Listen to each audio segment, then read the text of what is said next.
Okay, guys, it is day 4 of Emerald City Comicon 2019. Have you guys had a good weekend? Let me hear that a little louder. Have you guys had a good weekend? Well, some may say we saved the best for last. Anybody want to talk about Stranger Things? Please welcome to the stage the cast of Stranger Things, Sadie Sink.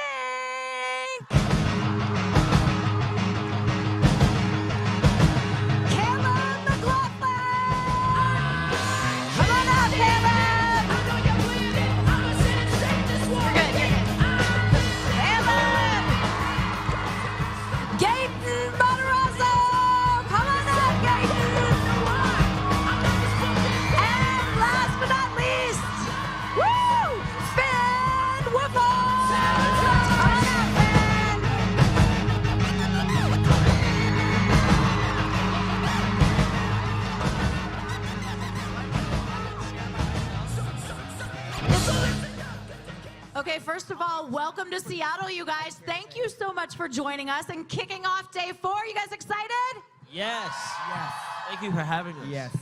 This on? This on? Yes, it is. Okay. Yeah, they can hear you. It's all good. Have you guys been to Seattle before, by the way? I haven't. You haven't? I haven't, no. It's first time, guys. Have you had a chance to get out, or is it pretty much just you've been immersed in the work? Well, I got here a day early before I was supposed to start signing, so we got to see, I think we all got to see a lot of the city. I didn't, sadly. You didn't? I went to like a restaurant, you know. I've been to restaurants like where I live, but I mean, what is Seattle known for? I haven't been to. Seattle? No, I didn't. Probably today. I'm probably gonna go today. Who wants to go with me? I don't think you've had just too much. you leading a charge of like a whole room of just thousands of people. They're like, let's go, Chipotle. You know what? I think that you guys rolling around Seattle would definitely get some attention. And I'm curious, when you first signed on, you guys, it was in 2015. Did you have any idea Stranger Things, this little show called Stranger Things, was going to become such a worldwide phenomenon? I knew it was gonna be like good, but not this good. Like, you know, there's a lot of people in here. I think it's sold out. Absolutely. No, we've been at capacity since 10 a.m. I mean, you guys are kicking off the day in Stranger Things style, right, guys? Yeah.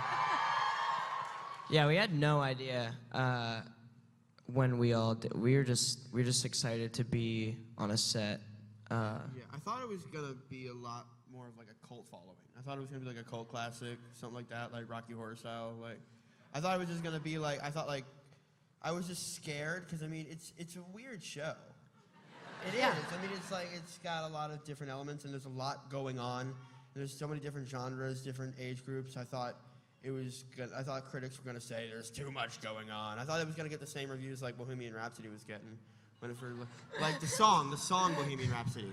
Oh, I like, thought you meant the movie. I was like, that's very specific. No, I love the movie. And very new. No, the song Bohemian Rhapsody. Yeah, I know. Like, We got it. were like, but fans loved it. I thought it was going to do that, but everyone liked it, so yeah. Well, I mean, it kind of had that. Obviously, when you read the script, you realize it takes place in the 80s, and then they're calling back like Winona Ryder and these great actors who were part of, you know, what children of the 80s grew up with. And so, yeah, you can say it, woo. What did you guys, obviously being the younger generation, what was your perception of that era when you first, you know, started filming the show? What did you think about the 80s? Sadie? I don't know. I think I just like learned stuff from my parents from what they told me. But yeah, definitely when I stepped on set, it was like time traveling. It was a different world. Yeah. Absolutely. And what did you know about the show? Obviously, joining season 2 is a little bit different. You knew it was really successful. And what was your experience like coming aboard and joining the cast? I mean, it was a little intimidating at first. I was a fan of the show. I mean, I love the show. I watched it, but I didn't like know any of you guys or any like I don't know. I wasn't like on Instagram like following, keeping up with everything. But I knew, so I didn't really know how big the fan base was until I joined the show. And you know, now I'm doing stuff like this. So right. I mean, it's crazy. And I guess season 2 we got to really see more home life, you know, and Gaten and Caleb, we got to, see you with your mom and meet your sister. And so I'm curious, when you sort of saw the curtain pulled back and you realized we were going to go inside your homes, how was that sort of for you as actors to add that layer? It was so freaking exciting. Yeah, it was touching, Yeah. because I thought I was homeless. I was like, why am I out all night long? My parents aren't even calling. They're not even worried. Did you guys see the SNL skit? Where it was like, we're the black kid's parents? Yeah. He has parents, guys. The black kid has parents. Yeah. And Gaten, how about you? I was so excited. They're like, we're casting your mom now. I'm like, yes! I was so excited because I always wondered what like Dustin's like home life was like. I always thought he was definitely like. I think his like they casted my mom perfectly. Yeah, Like, she's badass. She's a badass. Like it's so. Well, in real life, it's ridiculous. she's incredible. She's like so sweet. she was in like Orange. She played a prison guard in Orange Is the New Yeah. Black and stuff, and she just took chewed she's the a scenery badass. so hard. And I remember my mom and I were just sitting, and she was leaving for I guess the week or whatever. She's going back to New York, and she was going to the craft table and taking stuff and putting it in plastic bags and stuff. He's like, And I was like- shop. and I was He's just I like, gotta go shopping. I'm like, "Ye- awesome. That's a way better That's plan. a way better Why plan. don't I just do that? Why don't we do that? There's so much food on set. Yeah. Yeah, she's so cool, and I always thought that Dustin would have a mom who just like he was like the center of the universe. Like you can see that, like she's Dusty, like just still calling him Dusty, and he's like 15 years old and everything. And it's so funny. I remember like the cat was so. Don't say aw. We're not going over this. Yeah, The it's- cat. He The cat's died. dead. Get It's over like it. It's like Barb all over again. I'm sorry. All right. Listen, Jeez, these are two These- great things, but yes. they were written and conceived to die. They were written to die. The cat was supposed to die. The cat was so nice. But it was so It was. cute. It was such a no. normal. Seriously, like Did the cat have a double? no, it was also? like one of those cats that like runs around your legs and like purrs and jumps on your lap, and it was amazing. And I then didn't we get to- killed it. You know, we killed it viciously. No, the cat's still alive, and the cat's great. Well, I remember when I think the cat's great. I remember when because we whenever we do table reads, sometimes we do cold reads. Like if the scripts, sometimes the Duffers want us to read it for the first time. Yeah, and we did. And we did, and so for I think that was episode 3 and 4, or The only time 4. I've ever leapt out of my chair during Yeah, a well, table yeah. read. So I think at the end of 4, when Yeah, remember when that? Sean He Levy. did like a backflip and Yeah. at the He did that, table. but, He did things that I didn't even know he could do. well, Yeah. so Sean Levy, who's found the out executive it was producer, and he directs a bunch of the episodes. He was reading scene direction for I it. love it when he reads because he's so into it and so enthusiastic. He's like, he opens the door. And he opens the door. I'm like, yes. Yes. What and- happened? Yes. Tell me, Sean.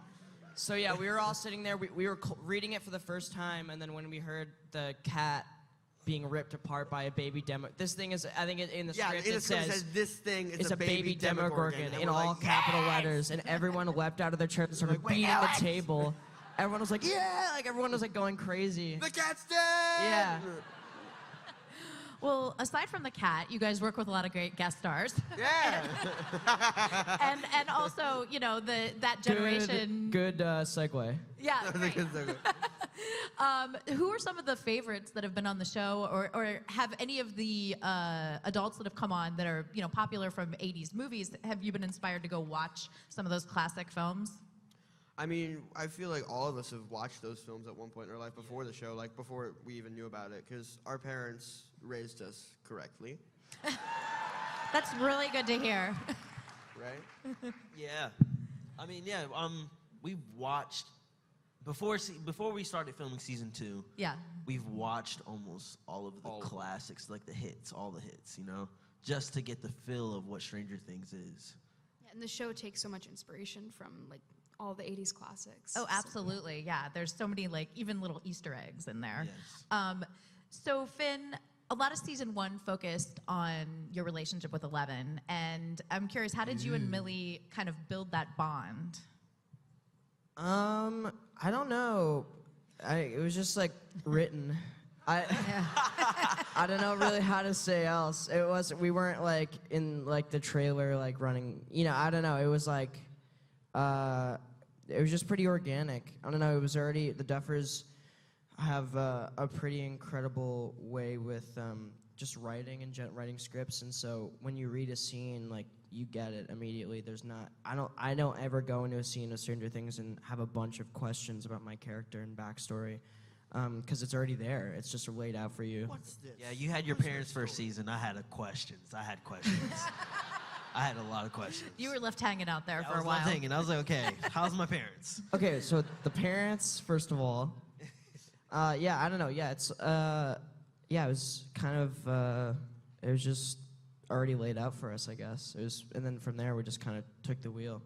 Yeah, you definitely, like the cast, you see you guys on Instagram and on social media, you guys truly look like you really like each other, and I think that's... Nope, we're faking know. it. No. It's just so we can keep you guys happy. No, I'm joking. No, I Did mean, you like- just move to the end of the couch? Yeah. Well, at first...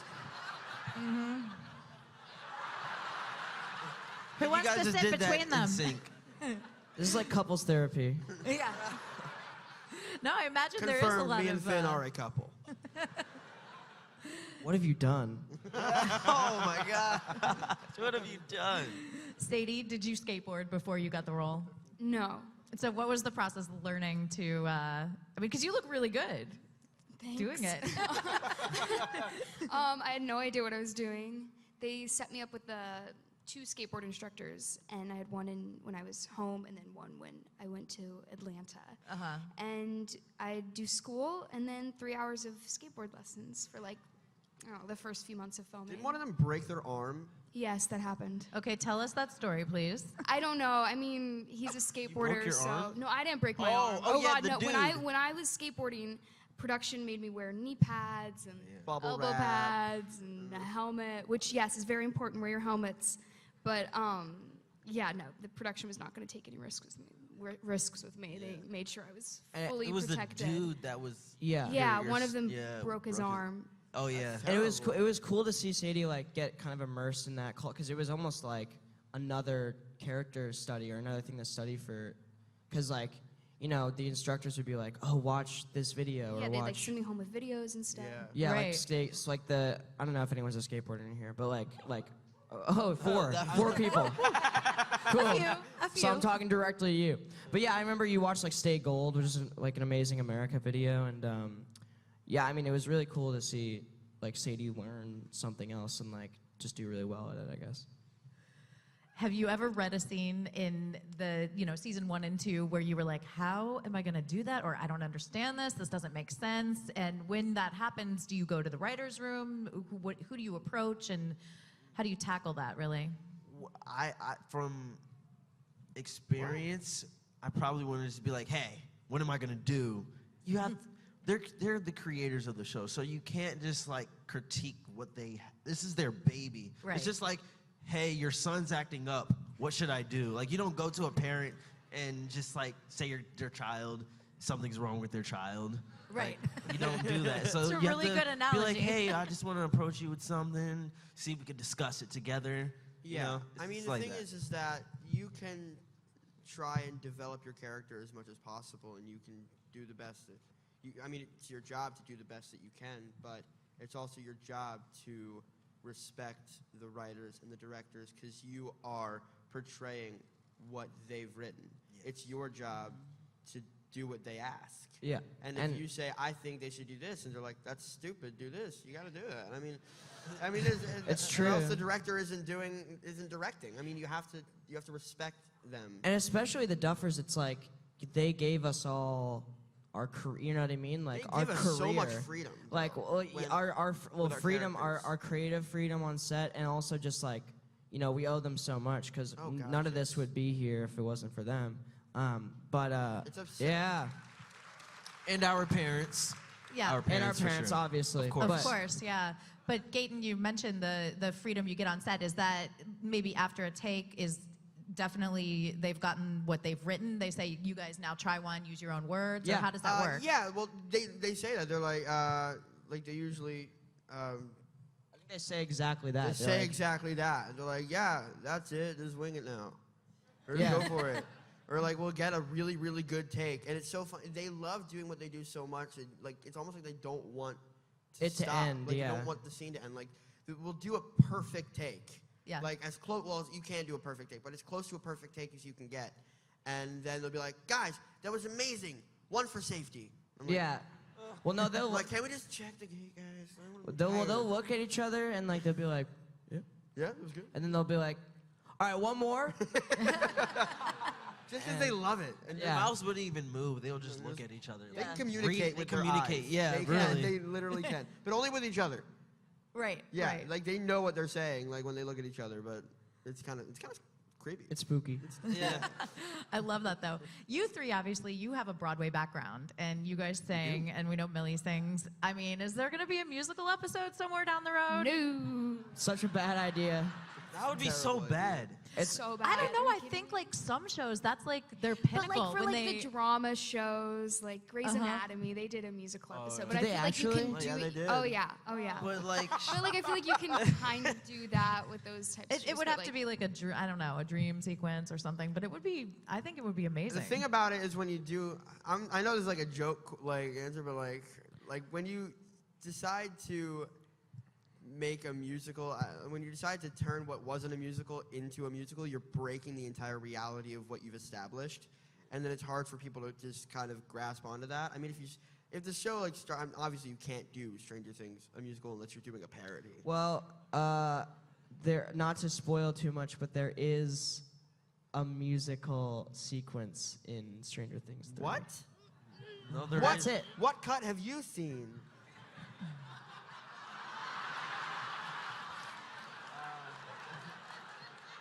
I don't remember this. I don't. No, there's like. We'll tell you after. But there is something. I don't remember this. Stop talking! Stop talking! When this goes on TMZ, I'm not here.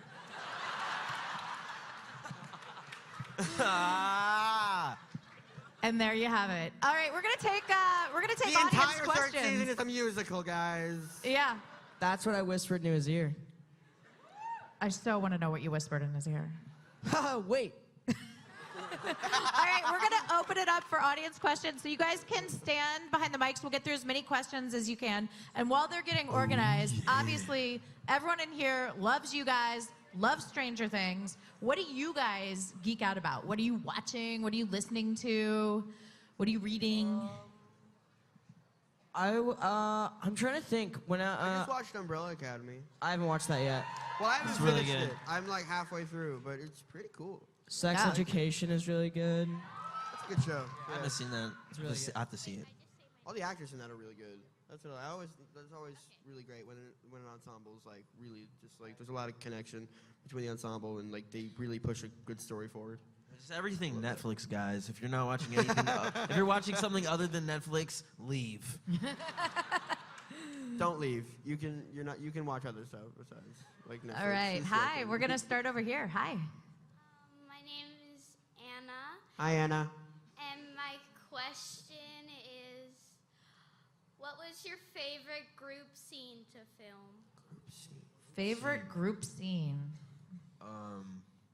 I would say in season 2. I know what it is, but it's in season 3, so I can't talk about it.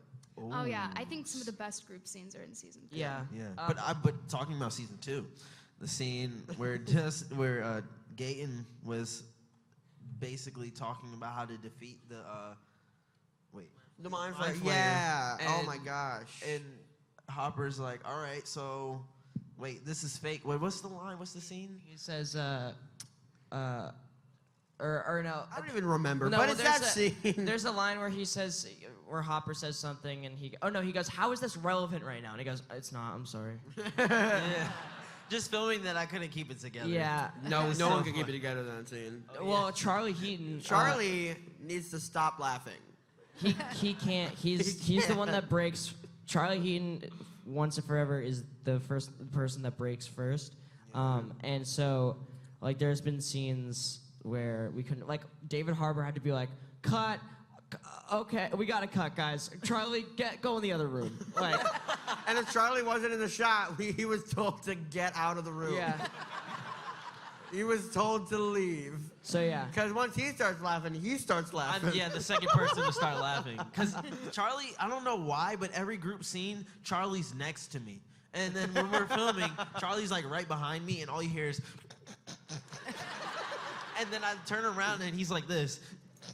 The thing is, he either turns around, and if he's not turned around, he makes direct eye contact with the person he's laughing at. And so anytime I try to get a funny line, he's looking at me and going, like, stop it. It's so funny. That's hilarious. Thank you so much. Thanks for you. kicking us off. Thank you. Thank you. Hi.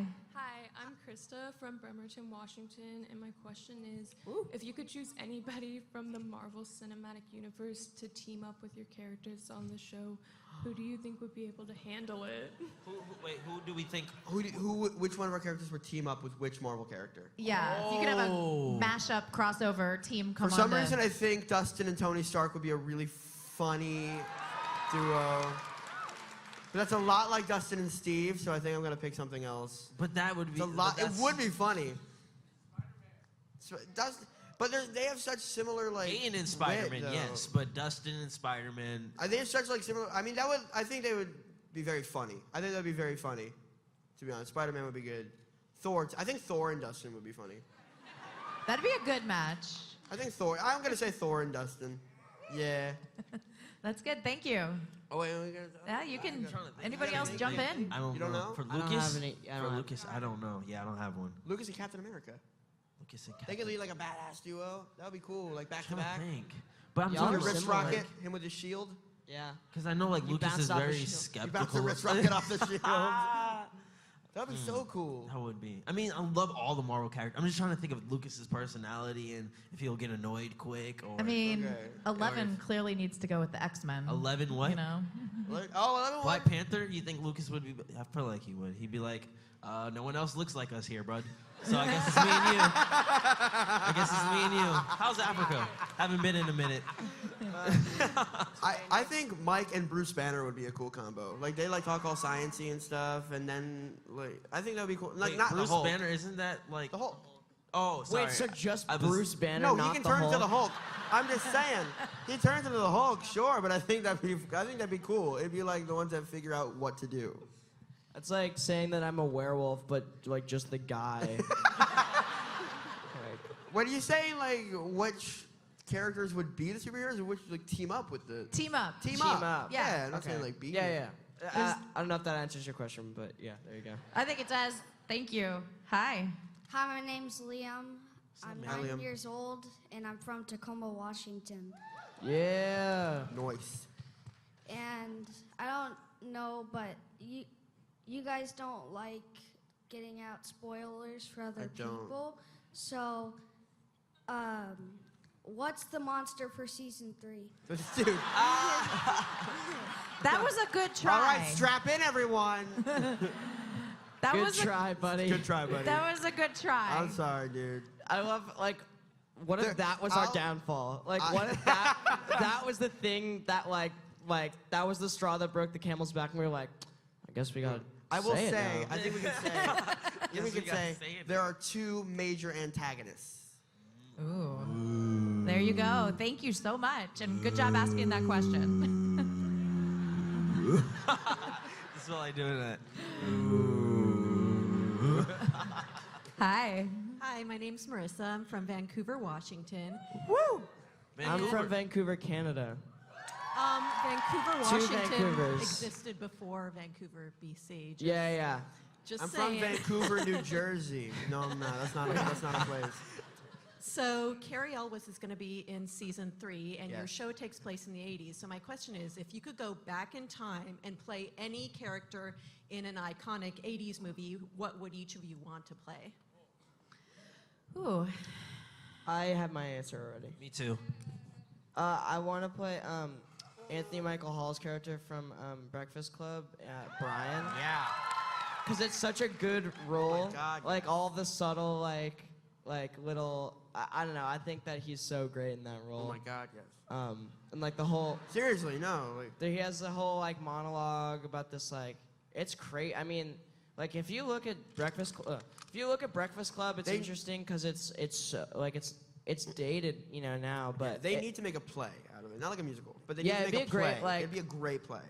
But I think what's interesting about Breakfast Club is that like it's obviously still holds up as a movie, but it's like like a lot of it is like, a lot of the social issues are still the same, but it's almost, if you look back on it, it's almost like a sci-fi or something. It's really interesting. It's like it's so cool how they're able to, like, I go back to this, they're able to break the reality.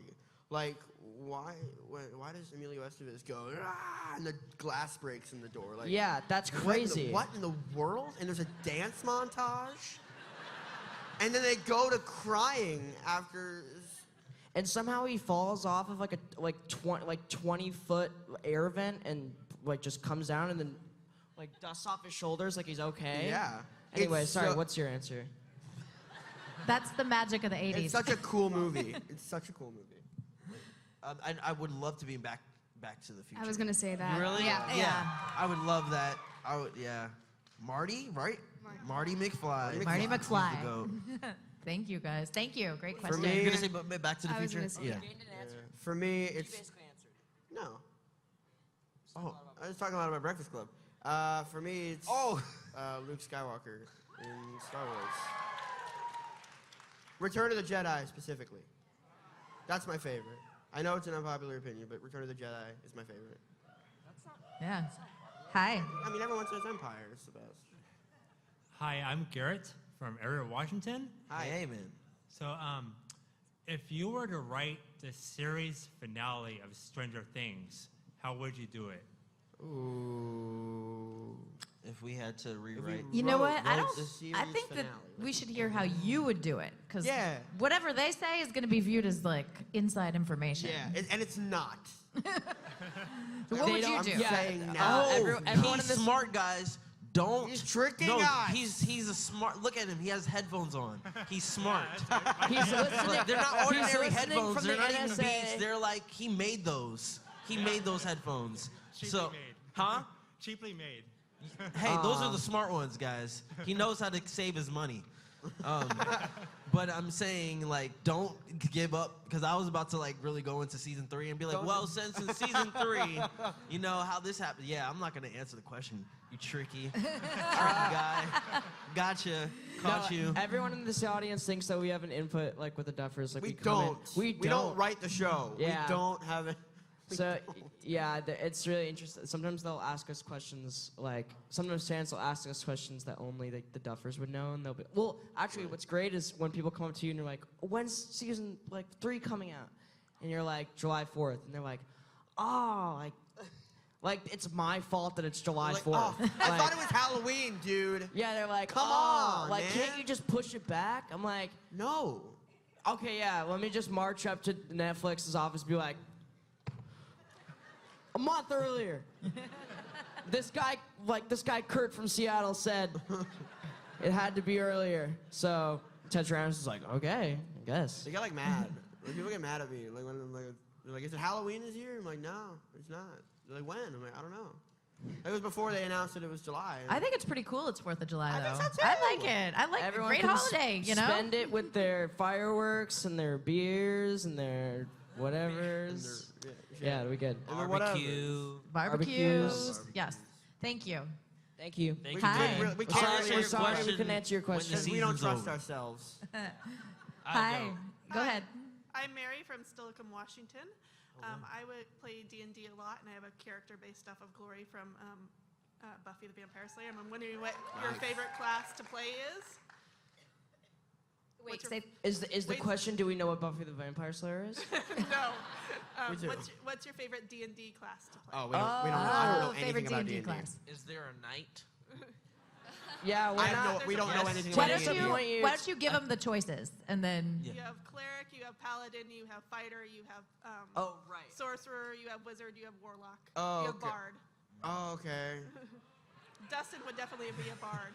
I get that. What? Wizard is mine. Dustin's a bard. I know that. I know that. What is Lucas? Oh, everyone Cleric. got quiet. You see, that's why I needed parents. So I know my ways in life. I needed guidance. Okay. No guidance here. We have not. So what is a bard? Musical Hey, performer. they start. What? Magic through music? That's so cool. That's awesome. But like, what is Lucas though? For real, for real. No, don't you have a line about it? Ranger. I'm You're a ranger. I'm a ranger. All right, cool. I like that. Wait, Max doesn't have one. Max. Zoomer. Wow, that was Cleric. a Claire. How do you know that? Has it been said? They're just guessing. What about Mike? Sure. I think there's a paladin. Aren't I a paladin? Yeah. Yeah. Cool. Then the ones that our characters are. Yeah, we're sorry. We have we don't not know. had time to actually We play should, D&D. though. People keep saying we should. Yeah, we It would be should. fun. We just never. Every time we're on We set, tried to like, last. Would that Remember, we not tried be, to have like, a game freaking night. fun? We You have guys- to. People told us like this 100 times, guys. Like literally. Let me recommend No, we season have 1 of Critical Role to you guys. And then we'll come back to your question next year. Thank you. Thank you. Thank you. Hi. Hi, I'm Anthea from Federal Way, and I was curious if you guys went to Comic-Con, like what would you dress up as besides your own characters? We Miles wouldn't dress up Morales. as our own characters. Yeah, I would dress. I saw a kid dressed up as Miles Morales, but yeah, I would do. Into the Spider-Verse Miles Morales. is officially my favorite Spider-Man movie. It's so good. It's so I yeah. love it. Yeah, me too. I freaking love it. But I wouldn't go as my character because I dress up as my character already. I don't want to have to. I don't want to do that. Boring. It's kind of like going to work. It's like wearing your uniform. Like, it's like I don't want to do that. For me, it's probably a stormtrooper because I want to step in their shoes and like, what does it feel like to be this unappreciated as a stormtrooper? Because I just like know like they get treated like crap. Those poor stormtroopers. Yeah, those people have families. Yeah. And, like, and and they just get Wilhelm screamed back to Yeah. back. Ow! Yeah, yeah. That would be good though. You guys could, if you did the Stormtrooper, any like full facial cover, you can walk around and just like that's enjoy. why. That's also why. Either Spider-Man, Stormtrooper, something where like they can't see my face because Yeah. I want to Is be able to see stuff. this like us now or us like if we weren't like famous? I mean, you can interpret it however you Now. want. So now, Yeah, I guess something with a mask. Not that we don't like talking to fans. It's like we would just want to like see all this stuff too, like just like everybody else does. So we just want to experience it in that way as well. Which would be cool. Yeah, I guess something with a mask. I don't. I was do a gonna say classic I was Jason? gonna say Scott Pilgrim, but then everyone knows who I am. But That'd yeah. be great though. You'd be a good Scott Pilgrim. Thank you. Thank you. thank you. Hi. Hi, my name is Katie Parker from North Bend, Washington. And I was wondering, my favorite thing to do is perform on stage. So how does your guys' time on stage help or not help with your time being on set? It helped immensely. I mean, in my opinion, it's what set me up to get on the screen. It wasn't necessarily like a goal for any of us to learn like we're gonna start here and then go into film. Like film's our it was thing. never. It Yeah. was never that. We just like we loved. I think all of us were drawn to theater in some way, shape, or form. Whether we love theater or we love the specific show that we were doing. Exactly. I know that the minute you saw Lion King, you were like, I want to be Simba. Like, yeah. So I think it was just that passion and that drive that just got us really excited about it, and it like we want more of this. And then a TV show just came our way just randomly. Like it wasn't like we had been shooting for a film or anything. But when it comes to being prepared, there's nothing better than live theater because you get that immediate reaction. You get like the scare. It's so much scarier doing theater than it is doing film. Like it's a completely different experience. It can be stressful, but it's awesome and it's amazing. It is so much harder than film, and I love it. I'm going like I know that like of course I'm not going to stop doing film or anything, but I know that I don't know about you two, or even you. I don't know if you're going to go and do it, but I know that. I know you Oh yeah, you. Finn. no, I'm just saying. I don't know if like he's going to the theater at all, but I know that I'm definitely going back. That's where I feel most satisfied. It's authentic. It was authentic. Yeah. The love when we got into acting. I never wanted to be an actor. I wanted to be a bodybuilder at one time. I wanted to have a garage band. It was crazy, you know. And It was never like, oh, I want to be famous. I want to be an actor. It was famous. always just like, oh, this is fun. I want people to sit in front of me and listen to me. Like, Yeah, if no. you're acting to be famous, you're acting for the wrong reasons. Yeah. So stop. Yeah. For real, for real. Yeah, well said. Thank you. Hi. Hi, I'm Cameron from Tacoma, Washington, and I was wondering if any of you have a dream role you'd love to play in the future. Yes. Dream role that you'd like to play in the future. This is an easier question when you're talking about theater, because theater, like, they replace the actors playing the parts. Before you a go lot. into your deep, I'm not detailed going, you go. theater talk, No, I know, it's I just want to say gonna be a one theater seminar. I would love to play Miles Morales, guys. That would be great. Stormtrooper. I would love to do any kind of like Stormtrooper. piece. A period piece? Are you thinking like 1800s or? I don't know, something like that, I guess. That'd be great. Yeah. I can totally see you in like a BBC series. I don't know, we'll see. I've been watching a lot of like thriller. I don't know. Like I just watched this. I've been watching this movie like on repeat called Good Time. It's by these guys in New York called the Safdie brothers, and I think they're the best filmmakers, like some of the best filmmakers living right now. So I'd love to do anything with them. Yeah, if anyone has never seen Good Times, it's with Robert Pattinson, and yeah, it's crazy. So That's awesome. Thank you. Thank you. Hi. Hi, I'm Lucy. I'm from here. what happened? Go ahead, Lucy. You're all good. Yeah. So I'm from here. I'm from Seattle. And are there any like lesser-known projects that you've done that you wish people knew more about? Or Oh, that's a more people good knew about? question. It is, yeah. Yeah, any like little indies or maybe something that hasn't been released yet other than season 3. Well, pretty much anything that's been on stage. Like, I feel like I just wish that people. Yeah, as like a theater actor in New York, like you do so many Yeah. like little readings or like labs and workshops and stuff like that. There's so much. That you'll so do. much You'll work spend that like a goes week into working one on, production. and you'll do it, and then nothing happens with it. And I don't know, like yeah, there's so. I many. did a reading for. I did an audition for a musical that was called Writing Arthur, and I don't know what happened to it, and it was super cool because the character that I've been auditioning for pretty much 2 years was this character who had this tragedy in his life. I don't know if they're going to continue with it, so I'm not going to spoil anything. Wait, because I think I know that one. You think you know that one? Wait, yeah. Cool. But it's like he deals with this tragedy in early on in his life, and this was granted when I was 10 years old.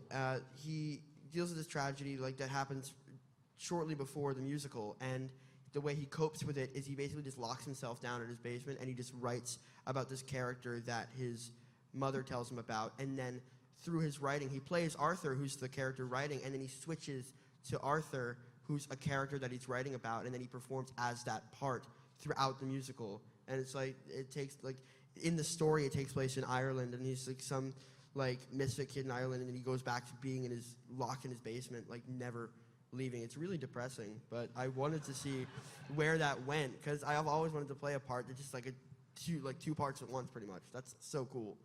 Mm-hmm. That's awesome. Thank you. Great question. Hi. Hi, my name is Lizzie. I'm from Seattle. And my question is, could you, each of you, talk a little bit about what was the first moment when you realized that you sort of wanted to act for a living? Either like your first role or like some media you saw that inspired you? When did you guys realize you loved acting? Not even for a living, but enough to keep pursuing it. I think when I was in Lion King, I was in it for about 1.5 years, and I was just singing. I was singing on stage, and I was like, man, I love this. This is my home. I want to keep doing it. I want to just go and do film and do more theater. Yeah, that's when I realized I wanted to do this more. Mm-hmm. For me, it was the first show I'd ever done. It was literally the first time I ever like publicly acted, and I was in Priscilla, Queen of the Desert on Broadway, and it was my first entrance into. Do people know Priscilla? Of Are there people who know course. Priscilla? Yes, awesome. Thank you. It's such a fun show, and I was 9 years old, and it was my first time stepping onto a stage, and it's very cool because the curtain in the back was like streamers, and that's how like people made their entrances on and off stage. And my first entrance was me sprinting from the streamers right to basically the front of the stage. So it was so abrupt. It was literally just like, it came out of nowhere pretty much. So I'm just there, not being on a stage ever, to the next second being on a stage on Broadway in front of over 1,000 people. And it was ridiculous because I'm just there, I'm just waiting. And then the Guardian, the Wrangler, Jill, I still miss her, but like she taps me on the back, she's like, get ready, break legs. And I was like, okay. I hear my cue and I just bust on stage and was like, yep, forever, right here. I just saw it. I was like, yep, sure thing. Yep, why not? Forever and ever, always. Do you guys want to go? I don't know. There was never really like a single moment where I was like, oh, I want to do this for the rest of my life. It was always just something that's been like a part of me and something that I've loved doing my entire life. So Yeah. there yeah. wasn't like a like Gaten's story. Not everyone can bust through streamers. I had like a few like light bulb-y like moments where I'm just like, oh, this is really cool. I guess I would just like it. Well, I would just watch music or I would just watch movies over and over again, and I noticed that I had like a really big connection with film because it was the only thing where I could just. It's the only thing where I could just. And music too, as much, but film a little more, but just watch it over and over again and not get sick of it. And so I kind of just had this connection to film in general of just like seeing just a character on screen or even moving. You know what I mean? Like just like I don't know what it is to me, but a moving picture. I mean, like that's what a movie is. Obviously, it's a moving picture, but like it's I don't know from. Like the moment I was like a baby seeing just things moving on a screen, just like something was just so visually, I just couldn't take my eyes off of it. And then, like I noticed this, I think when I was like 8, and then I figured out that I wanted to be a filmmaker and just be in film, just do anything to be on a film set. Mm-hmm. And so my dad was like, okay, well, if you want to try it, like we can try getting a role or whatever, and open casting call or something. And so we went on Craigslist. Shout out to Craigslist, where you can get your leg bitten off and also get a part. And a new couch. Yeah, and get a new couch. Yes, yeah, well, yeah, bitten off, I guess. Bitten off. You can do anything. By Is possible. A man.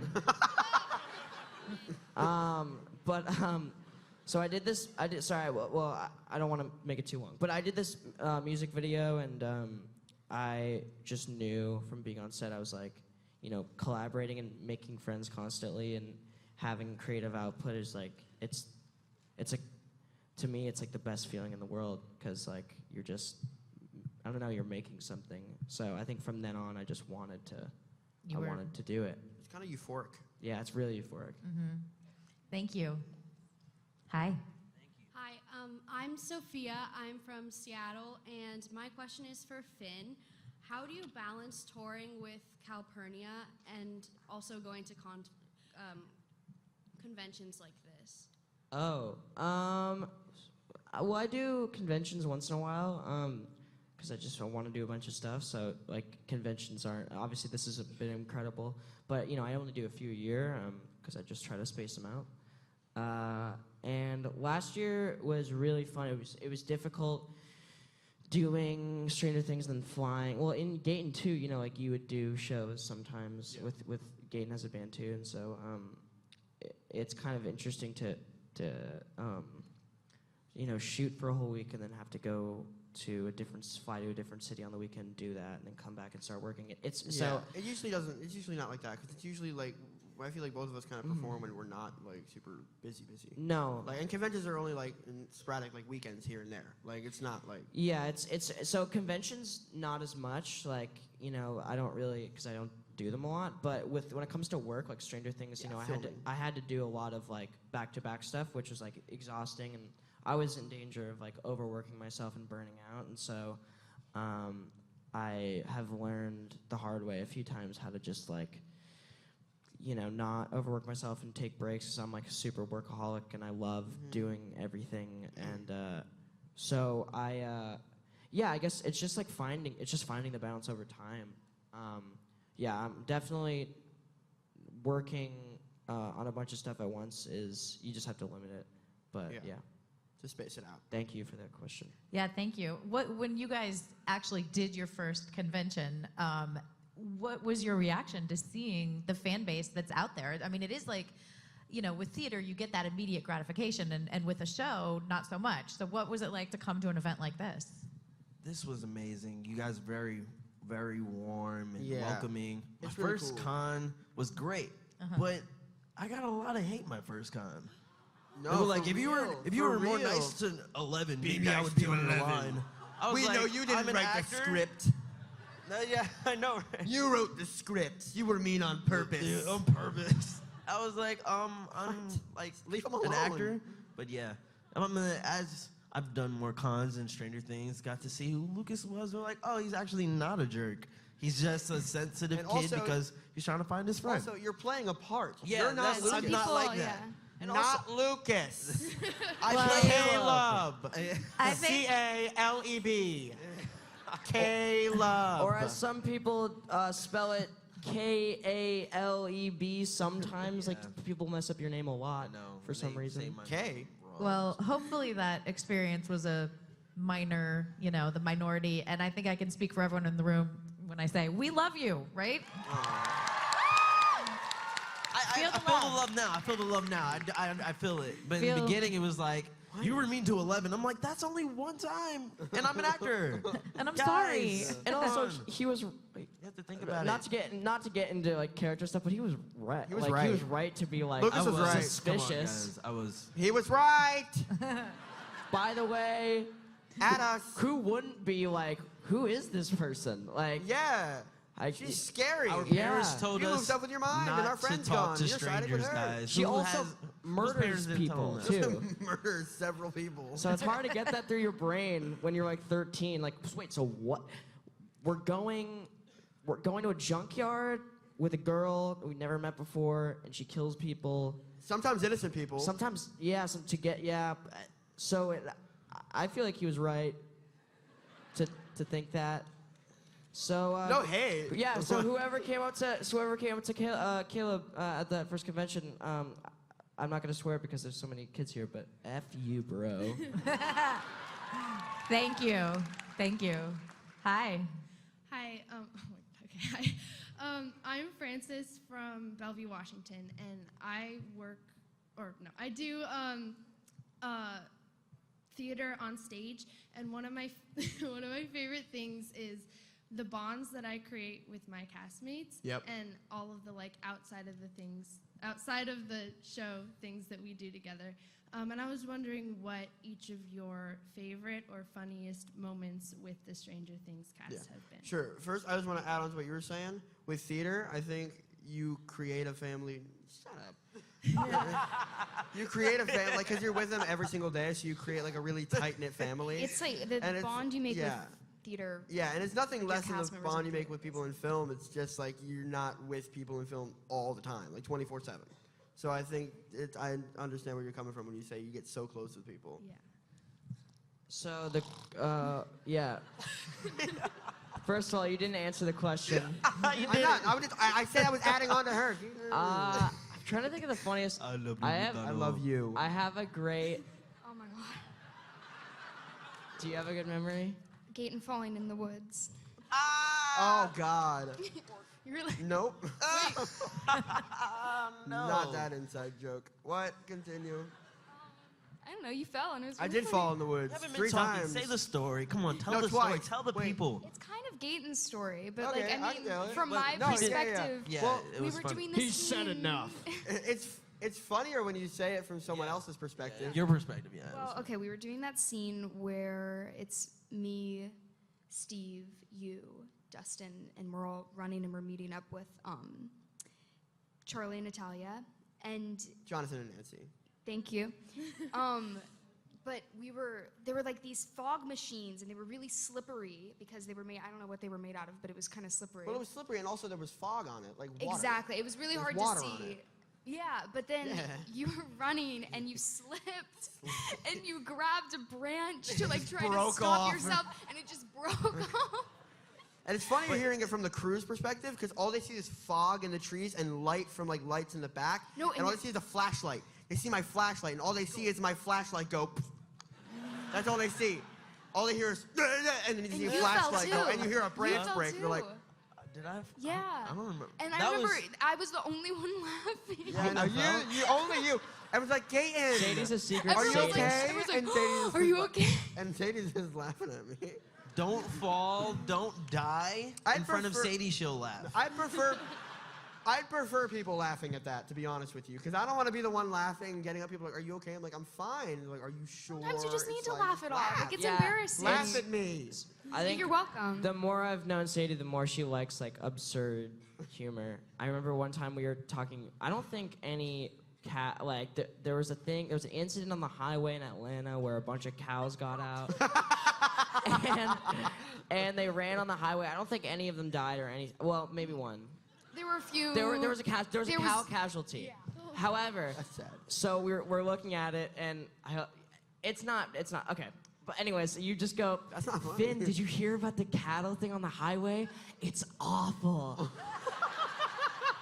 And like I'm vegan, I should be more like concerned about this. I was like, oh my god, there's a bunch of cows loose on the highway. No, because to be fair, the casualties are sad, but it's very funny to see a bunch of cattle running on the highway loose. This guy. Oh my god, I ran over this one guy. Oh no. Thank you. I yeah. hope that answered your question. They're I funny forgot what the moments. question was. Hi. Hi, I'm Sarah, and I'm from New York. Oh, New York in the house. I was wondering if you could choose any other Netflix show or movie to be on, what would it be? American Vandal. Oh my God, American yes. Vandal. Yes. Well, did they cancel American Vandal? I know, I Did think they? so. I'm really upset. Did they? Yeah, they canceled did? American Vandal, and they need to bring it back. Bring it back. Bring it back. Bring it back, American Vandal. Yeah, It's American so Vandal. good. It is so good. Yeah. Yeah. Yeah. Caleb, I've same? never seen American Oh my god, you Vandal. have to watch Whoa, any shows stick out in your mind? Um, It doesn't have to be a Netflix. Let's just say any show, any right? show? Yeah. Any show? Any show. I mean, if it was her question, it was a Netflix show, right? You could do any It doesn't show. matter? Okay. Yeah. Yeah, you know.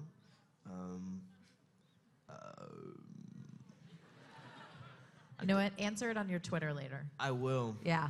My favorite thing in the world is when someone asks, like, what would you like to do with this? And then other people in the audience shout stuff at you. And they're like, this. And it's like, it's not That. That, sure. I guess. It's like, pick this.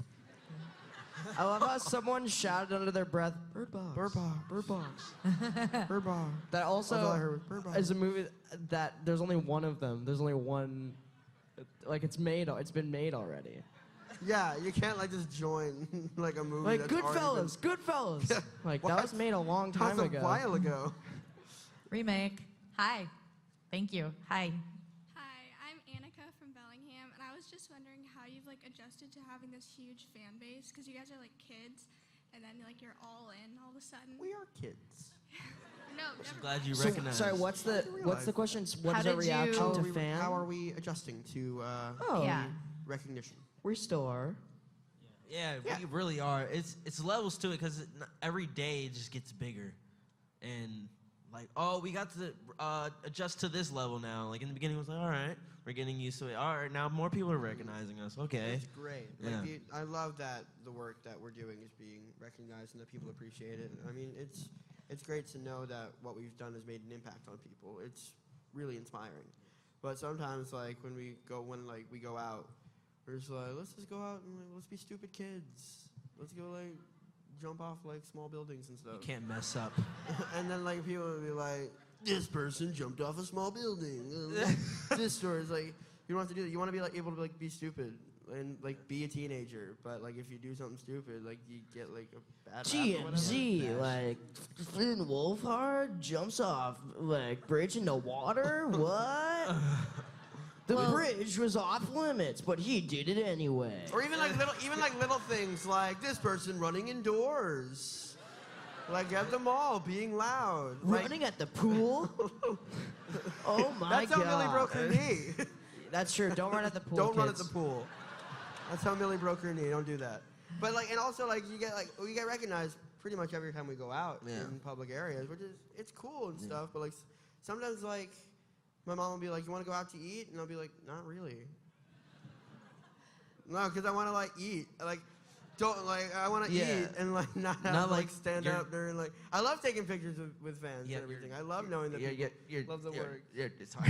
I'm trying to get my thought out. I'm just waiting to you Kalo's like visualizing like He's doing a little improv like a thing. steak, and then someone taps me, and their breath stinks, and they're What? like, I didn't say that. "Can I take a picture?" No. They never sound like that. And then I can't finish my steak, guys. Yeah. So make sure you come with your breath correct. But someone, I was at a movie theater watching a movie. I was watching Thor Ragnarok at the movie theaters. Anytime I go see a Marvel movie, do not bother me. I need to see what's going on. Someone stood up in the movie theater, walked over and said, "Can I get a picture with you?" As the movie's going on, it's packed. And then somebody in the front of the theater goes, "Shut up!" and then he goes, it just sits down. But you're also like, it's a movies, dude. Come on, just wait till the credits. I'll take a picture with you. Wait till the credits though. Like don't do that. and then Come on. I remember asking you, I'm like, "Oh, why don't you just put a hat on?" And you're like, "That doesn't help." That doesn't help. It just makes it worse. Because for me, I can just like tuck my hair up, put on some glasses. Someone the other day was just like, "Oh, why don't you just do a hat and sunglasses?" And I'm like, "Still the same face. Doesn't do anything. Just putting on And if you're wearing a hat and sunglasses inside, people are usually gonna look over and go, "Who's this guy?" Yeah, This well, weirdo. also I got Hat glasses and I was like, "Oh, maybe like me wearing the glasses, maybe people won't." And then the guy was just like, "Oh, that's Finn Wolfhard with glasses on." Yeah, darn. Yeah. Thank you. Hi. Okay, this is going to be the last question. No! Can it be the second to last question? It could be the second to last question. Yeah. Hi, I'm Ava from New York, and since you guys travel a lot, I want to know what's your favorite place you've ever been to? Favorite place you've ever been. So sorry. Favorite place you've ever traveled. Oh. Paris is awesome. my favorite Paris city. is awesome, but we're also we're gonna be going to Tokyo. Paris. Ooh.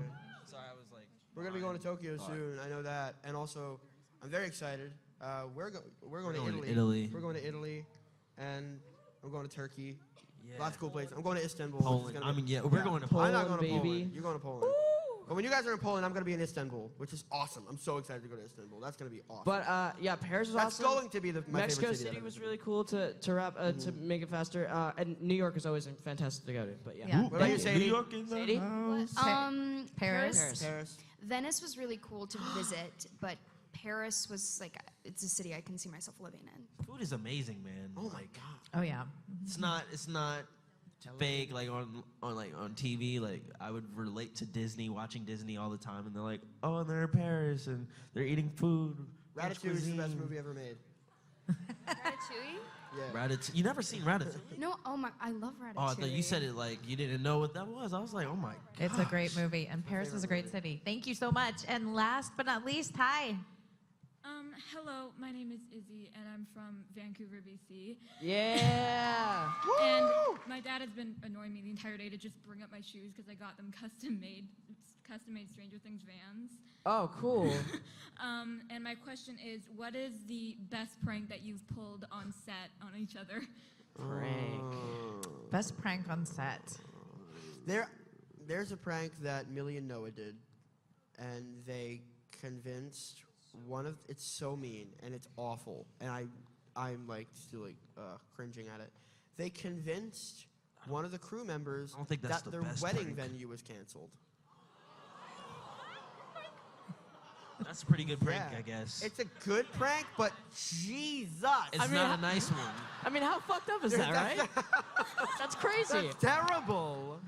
How do you convince someone that they're not gonna have their wedding at that venue that they, and like your wedding was coming up, like It was soon. like It was 3 like weeks. next day, the next day. It was like 2 weeks or something. Yeah, it was Noah very was on the phone. close. He's like, "This is Brad from this venue. We regret to inform you that we will not be able to host your wedding." I was like, why would you do that? And then they're like, "It's a prank," and she's like, "Funny."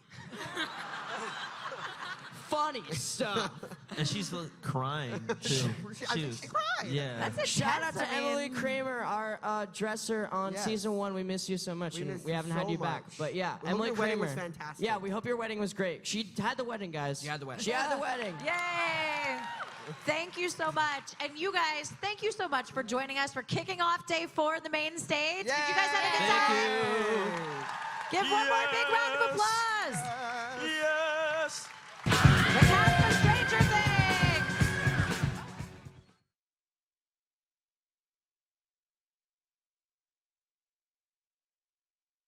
Hey guys, it is Sunday, Emerald City Comicon 2019. Are you guys having a good time?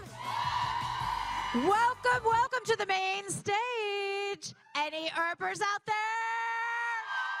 I thought so. Please welcome to the stage Dominic Prevost-Shockley.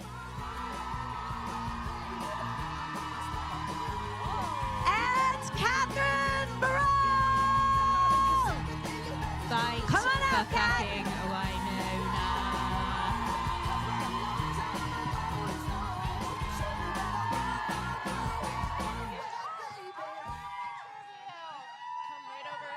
Thank you. Sorry, I'm always sitting in the wrong place. Where? You could sit wherever you like.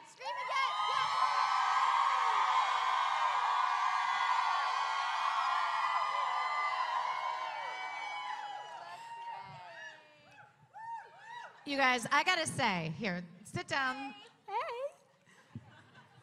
Sorry, sit down. First, Bloody you hell. know, Listen up. you scoot over, scoot over there, 'cause you're kind of like on the middle. I'm doing the wrong thing again. Sorry. What there are we you go. doing? Sitting in the middle. Sitting in the Don't middle sit for in the diddle. chasm, Dom. This is the artist bit. We just need to put this down. Yeah, go ahead and put all that stuff down. You're like a little Sherpa there. There's a lovely man back there who was like, "Dom, do you want me to take some of that?" She's like, "I'm fine." I've got it all. I think I speak for everyone in the room that we are so excited for this panel, not just to talk about the show, but to talk about you guys and what the show means to everyone. Let's start with the Fight for Wynonna hashtags. You guys see them. It's all happening on Twitter. There's a billboard in Times Square. What has the fan reaction meant to you guys?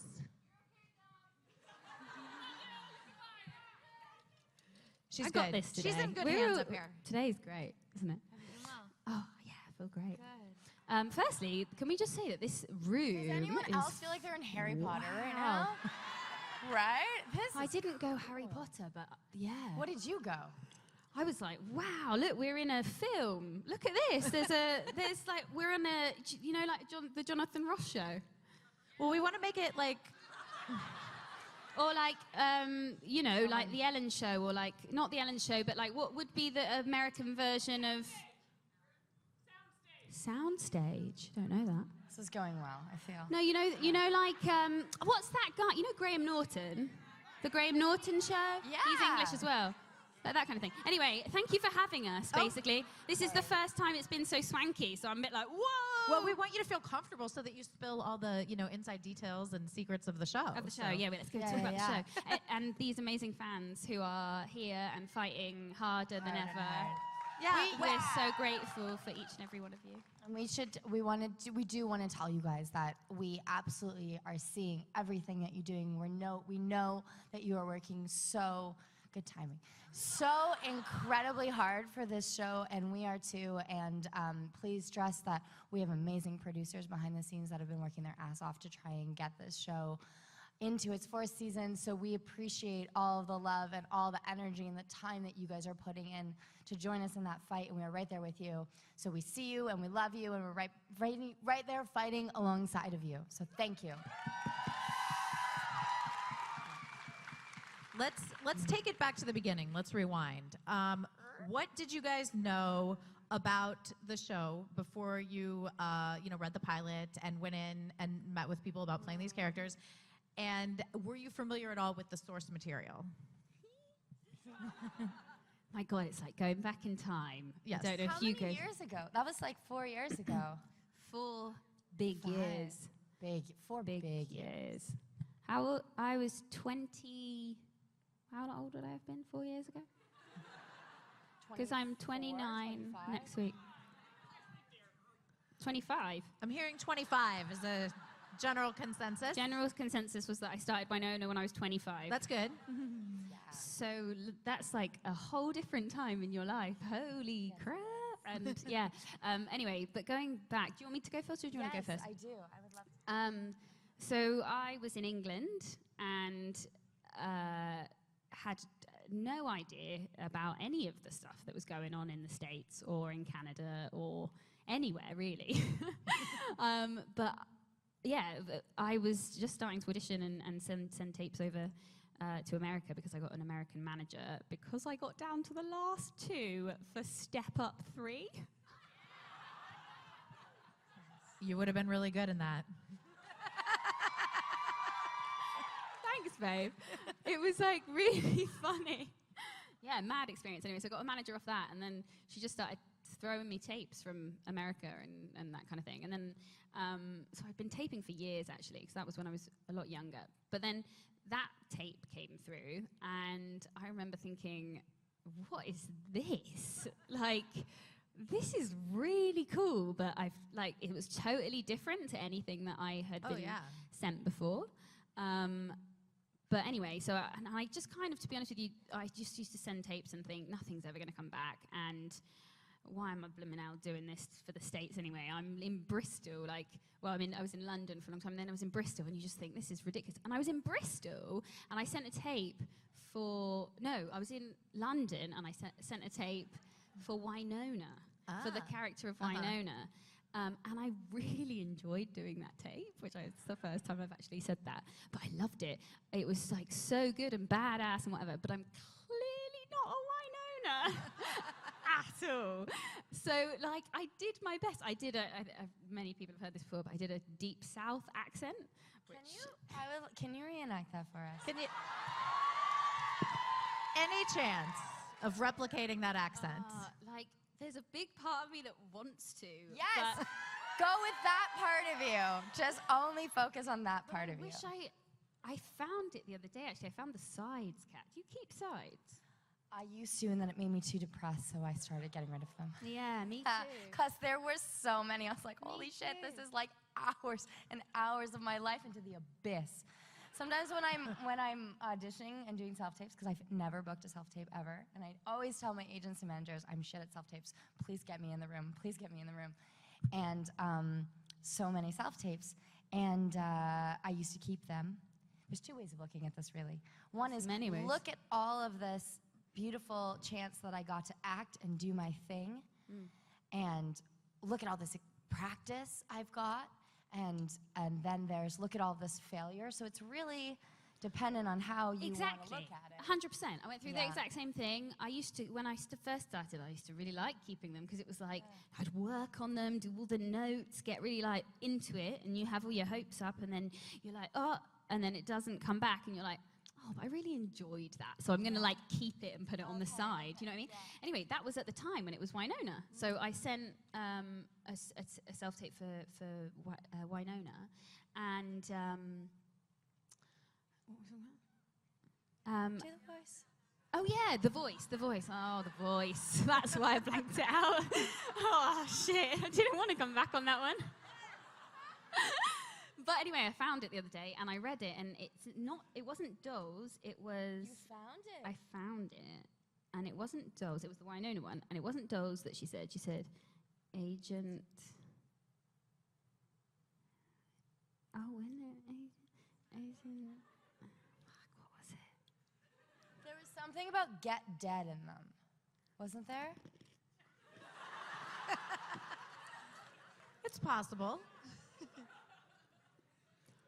I can't remember, but I just don't think I'm going to do the accent right now. But what I'll do, here's what we're going to do. I'm going to go and look at the sides, and next time I do a panel, you can hold me to this. No, listen to it. I'm going to remember what the lines were, and I'm going to do the audition for you. It'll be quite hilarious. Yeah, that's easier if you know the lines. Guys, that's a big promise. I would hold her to that rather than one line. Yeah, why not? Yeah. I can only cross my fingers that I'll be there for that. I don't know. Yeah, you've got like 4 weeks. Lexicon, you're saying? 4 weeks. And I've also got it on tape as well, so I'm going to re-watch it. You do? Yes, that's right. That one and my Waverley one. Oh my God, I didn't answer any of your... We haven't That's been answering all right. questions at all. But Poor we Claire's did, like- going back to it, what happened is I then auditioned for that, loved it, but it was obviously not right at all. And then months and months later, and it's the same thing for you, right? Yep. Months and months later, it was like, oh, I've got another audition for you for the sister, for Waverley.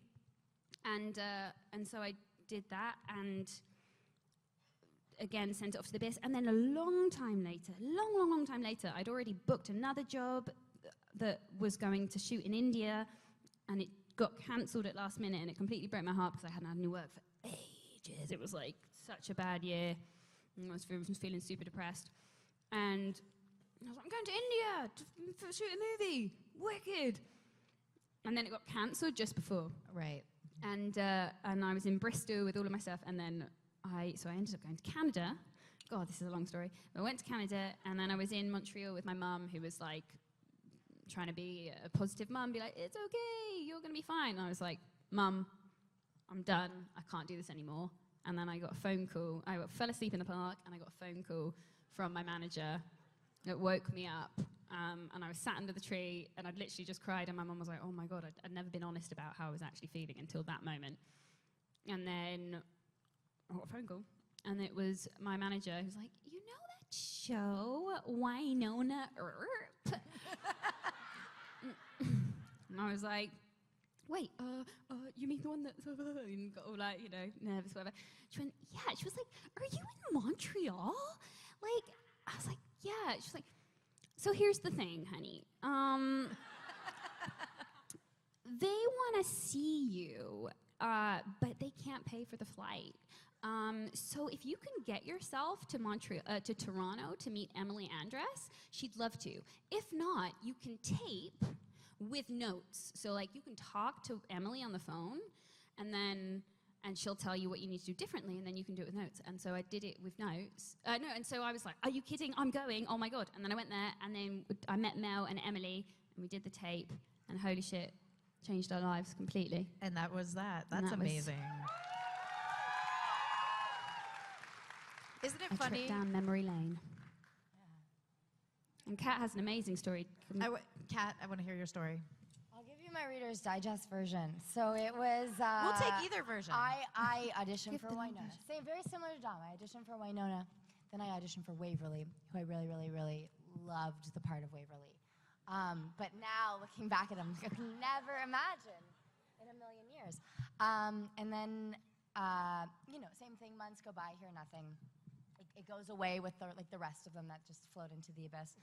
And I was going to I was doing some promo. I was driving Uber at the time to make money, and I was working some promo work. I was doing samples at some sort of convention, food convention or whatever, for a beer company with my ex that evening. One of the jobs that you do as an unemployed actor. I was just like, this sucks. And, but you do what you gotta do. And I had auditioned for Nicole like the day before. Never in a million years thought I was gonna get it because especially at that time in my life, I really hadn't found my base as a woman. And what I mean by that is I hadn't really found my strength very much, and so I never thought I could never see myself in a powerful cop role. Right. And so I just never envisioned myself playing a part like that. I was still very much in what they had told me I was at theater school, which was like the ingenue, like la la la girl. So, and then I was at the gym, which I never go to, and this is why we do things that we don't want to do, because good things happen when we do them. And I was about to go serve my beer with my ex, and my agent called me, and he says, they want to book you on Wynonna. You're going to do 6 episodes, and you have to dye your hair. So the other 2 girls are brunettes, so you're either going red or blonde. I'm like, I don't care. And he said, you're leaving tomorrow. Did they give you the option for blonde as well? Blonde was the other option. Yeah, red or blonde. Interesting. And yeah. Better So, for and I red. was on a plane the next day, and that was I came in episode 2 of season 1, and then it just kind of kept getting extended. I guess they were watching dailies, and they liked the character of Nicole, and that we had really great chemistry, and Yeah. Absolutely. Well, let's talk about that chemistry. I mean, because there was this, I mean, when did you guys realize this match was going to, gel and stick? And how did sort of the early evolution of the Way Hot relationship happen? For me, I would say I felt it after the first scene in Edley's office. That first day for me, I remember I was so nervous for that scene. I remember being so nervous, and that was when I went, oh, it's okay. It's going to be okay. Like, this is going to be okay. Yeah, that's how I felt. Really? So what was it that switched for you?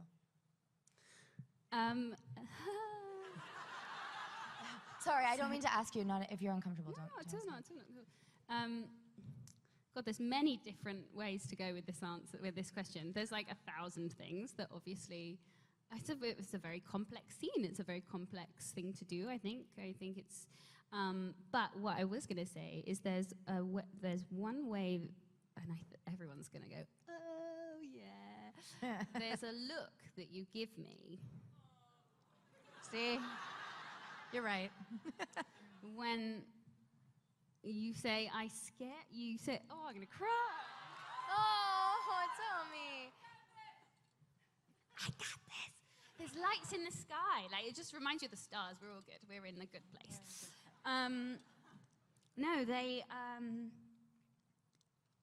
I remember I was like so nervous, and like it was fine because my acting teacher always used to say, if you're nervous and the character's nervous, you're fine, right?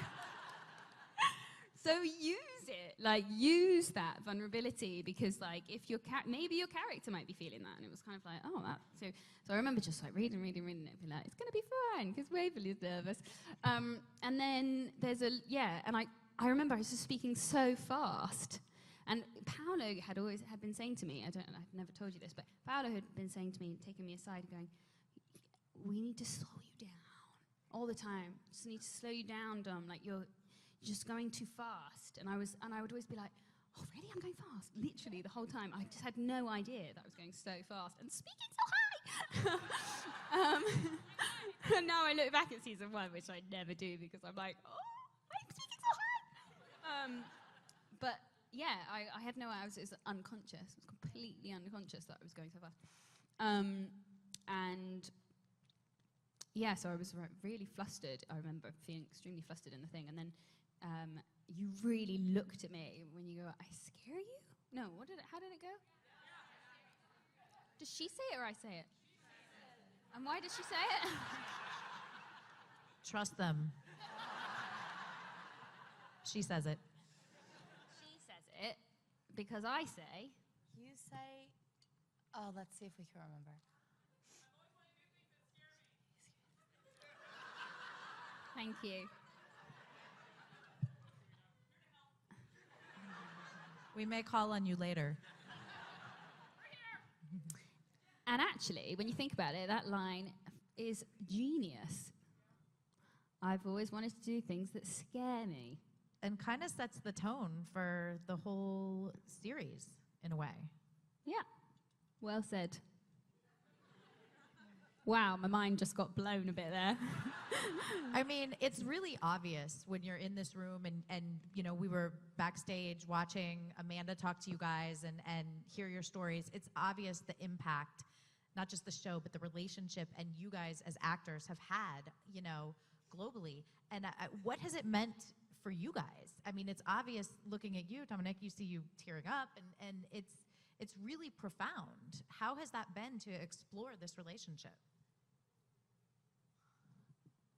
I think profound is an excellent word to use. I think what we've witnessed with this community and the entire experience of Wynonna and this sort of grassroots tiny little show coming and being such a force, and then we're, you know, at like the People's Choice Awards, and not that it's about, it's not about the awards. What it was about was this little show that never ever could have gotten there without the fans. Like, there's no way.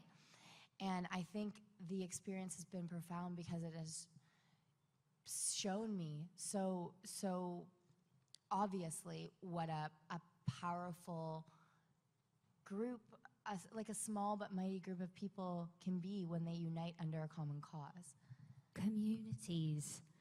Build communities, hashtag fight for Wynonna. It's like, I'm pretty proud of my water bottle stickers, sorry. I know.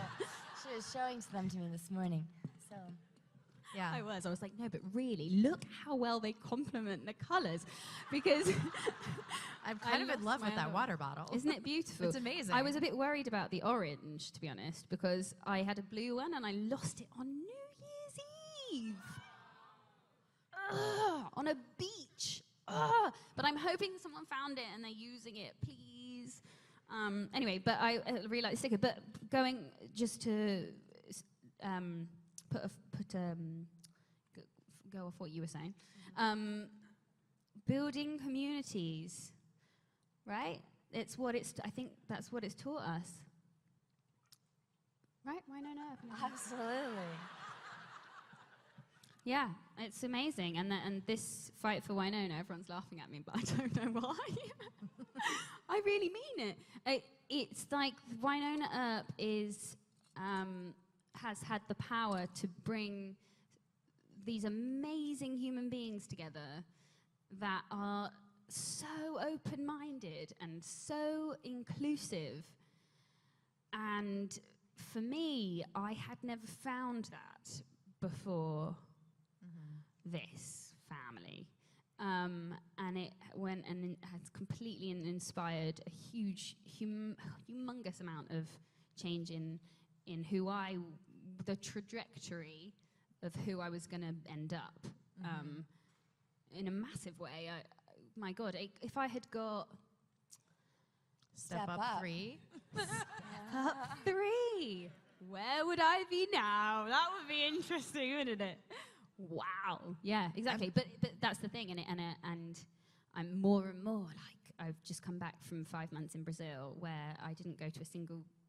I went to like 3 major cities, but that was it. And I just went to little communities and villages and fishermen's towns. And you start realizing the sense of community and how important that is, and how important it is to find your people and to connect with those people and to support those people and to be there for each other, because we're at a time where so much stuff is going on that is causing so much hate and pain and all of the things that, why on earth would we bring that into our world? Why would we even entertain the idea that that's a good idea, separating each other and judging each other and all of those things?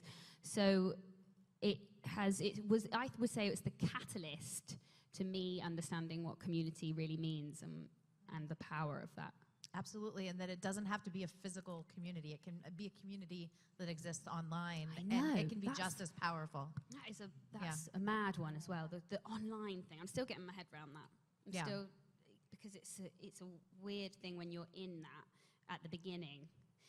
Right, we've talked about that, but actually now, and I think I was judging it because my father was always about the internet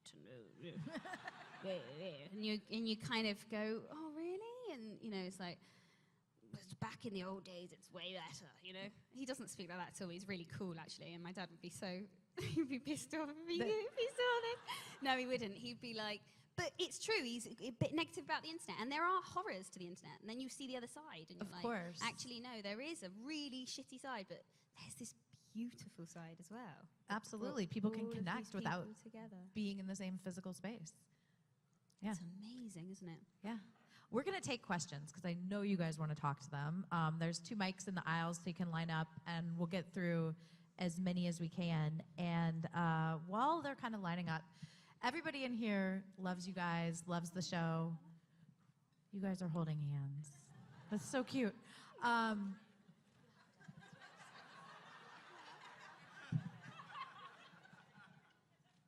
it always stay on that hand? No, I moved them. Cool. Do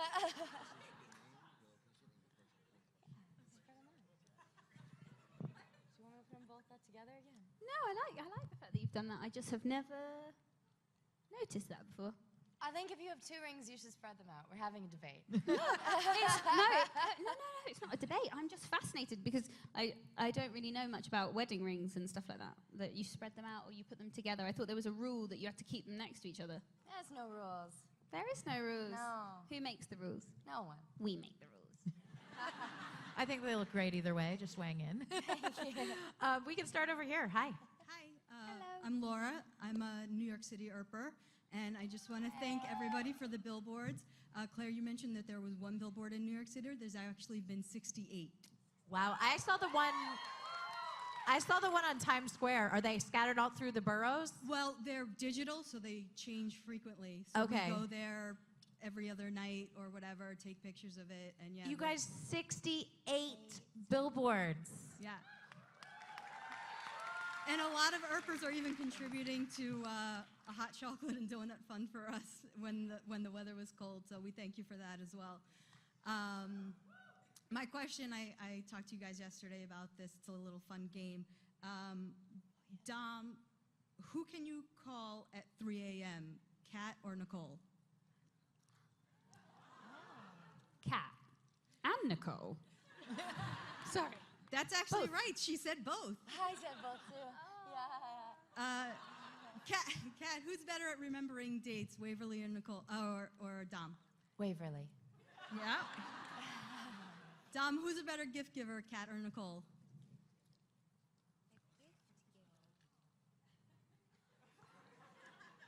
There's really no way to say. Because if you look at the evidence, Waverly has she received a gift from Nicole? We didn't see a Christmas exchange, but there could have been. No, I'm asking, do we have a birthday? Or we've got the balloons, where she's got all the balloons, the sorry balloons, the sorry party. She receives a gift in our comic book. Oh, yeah. We wrote a comic book together, Yeah, guys. that was cool. So there's the first gift, so you guys Okay. can be the judge when that comes out. Well, Kat said she's the better gift giver, so. I love giving gifts. Yeah. Kat, who's the better cook, Dom or Waverly? Waverly. Uh-oh. Controversy. You're a pretty good cook too, though, but I would say Waverly, just because we see her making all these fancy meals and stuff. Dom said. Dom said Dom. Dom but- said. No. But to be fair, Dom said that Waverly might be a better baker. Not might. I said Oh. Waverly would be the better baker. You'd be the better cook. I think I would prefer Dom's cooking over Waverly's cooking. Oh yeah, completely different. Well, no, Actually, no, maybe not, because she is vegan She's now. vegan. Could I invite myself to your house for dinner when we go back, hopefully, for season 4? 100%, and I'm Yeah. also getting way better. So this is the thing. Great. I've just found a massive passion for cooking recently. I don't know if anyone else has. Yeah. I have a Passion for massive cooking. passion for eating, so this is going to go beautifully. It's a good match. Yeah, it's a great match. Yeah. I'm just realizing that food's really cool, and it's really cool and interesting because when you travel, you start looking at what you're eating because it's always different, and then like in Brazil they have a farine de tapioca, which is. Do you know what tapioca is? Yeah. We have tapioca here. Yeah. Here we got it in our lunches. when What we were is little. it over here? It's like a rice pudding. It's rice, isn't it? Yeah. Okay, so this is flour of tapioca, Okay. which is tapioca is like the root vegetable, right? Mhm. And then they make it into a flour. Yeah. And then we had tapioca, which is they put it over the heat. and they put it through a sieve. No, it's really interesting. I'm just looking at Dom's face, and then I rack focus my eyes to Claire's face behind her. And it's beautiful because Claire doesn't quite know us yet. So I'm just picturing like a YouTube channel for you. Like a cooking with Dom, you know? And right? Okay. And I'm also like, Interesting. is tapioca good? I don't know. I don't Well, know anyway, her. you put it on the thing and you go over the heat and it like goes to that and it all just naturally sticks together. You don't have to put any oil or anything. It just sticks together. And then you put whatever you want in it and you fold it over and it is healthy and delicious and they have it for breakfast. And it's so much better than bread for you. It's a vegetable, root vegetable, and it's delicious and extremely nutritious. And I brought 2 kilos of it back. So that I could make my mum's tapioca. But cooking's great, and I do think that that at the moment, my cooking might be better than Waverley's. because There I you think go. Waverley's got a lot of other stuff Thank to think you. about. Thank you so much. Great little and questions. Dom, were you talking about James Corden before? Huh? James Corden? Yeah, what about him? Were you talking about him, the late night show? No, but that's a good one. But he's also British. I was trying to find the American version so that she would understand. Jimmy Kimmel. Thank you, Jimmy Kimmel. There you go. That's what I feel like. Do you know what I mean? We're on like a stage. Yes. No, I understand. You understand? Yeah. Hi. Hi. Hi, I'm Stephanie. Stephanie, and I'm a Calgary Earper.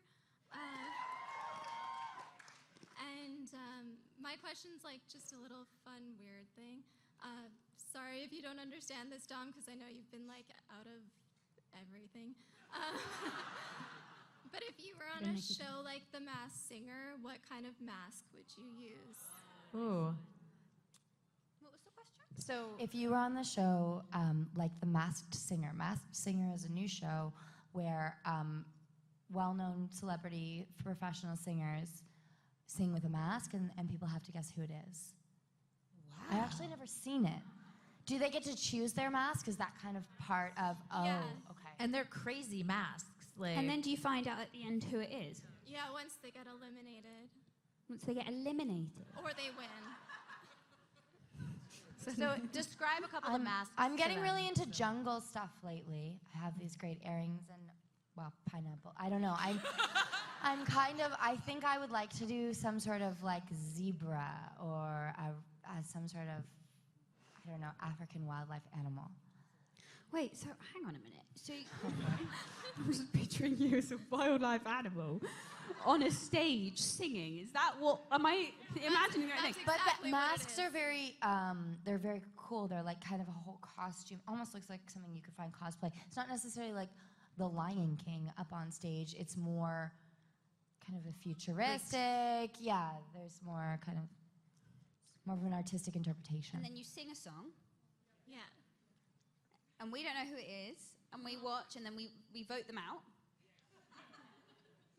And then you find out when they voted out who it is. Yeah. I need to see this. Great. Okay, thank you. I'll ask you the name later because I've forgotten already. But the answer to the question is, what kind of mask would you wear? Is that the question? Stephanie, I love your question so much. Thank you so much for this question. I think I would wear... so you're going tribal. So you can go anything. So you can be a pig, you can be anything. There was a pineapple.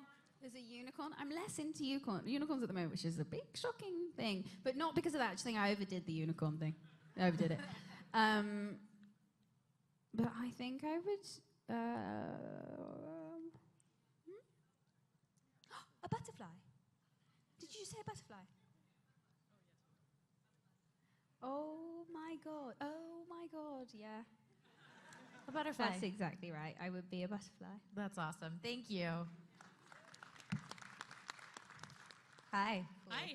Yeah, hello. Sorry. I'm Jen from the Earp Fiction Addiction podcast.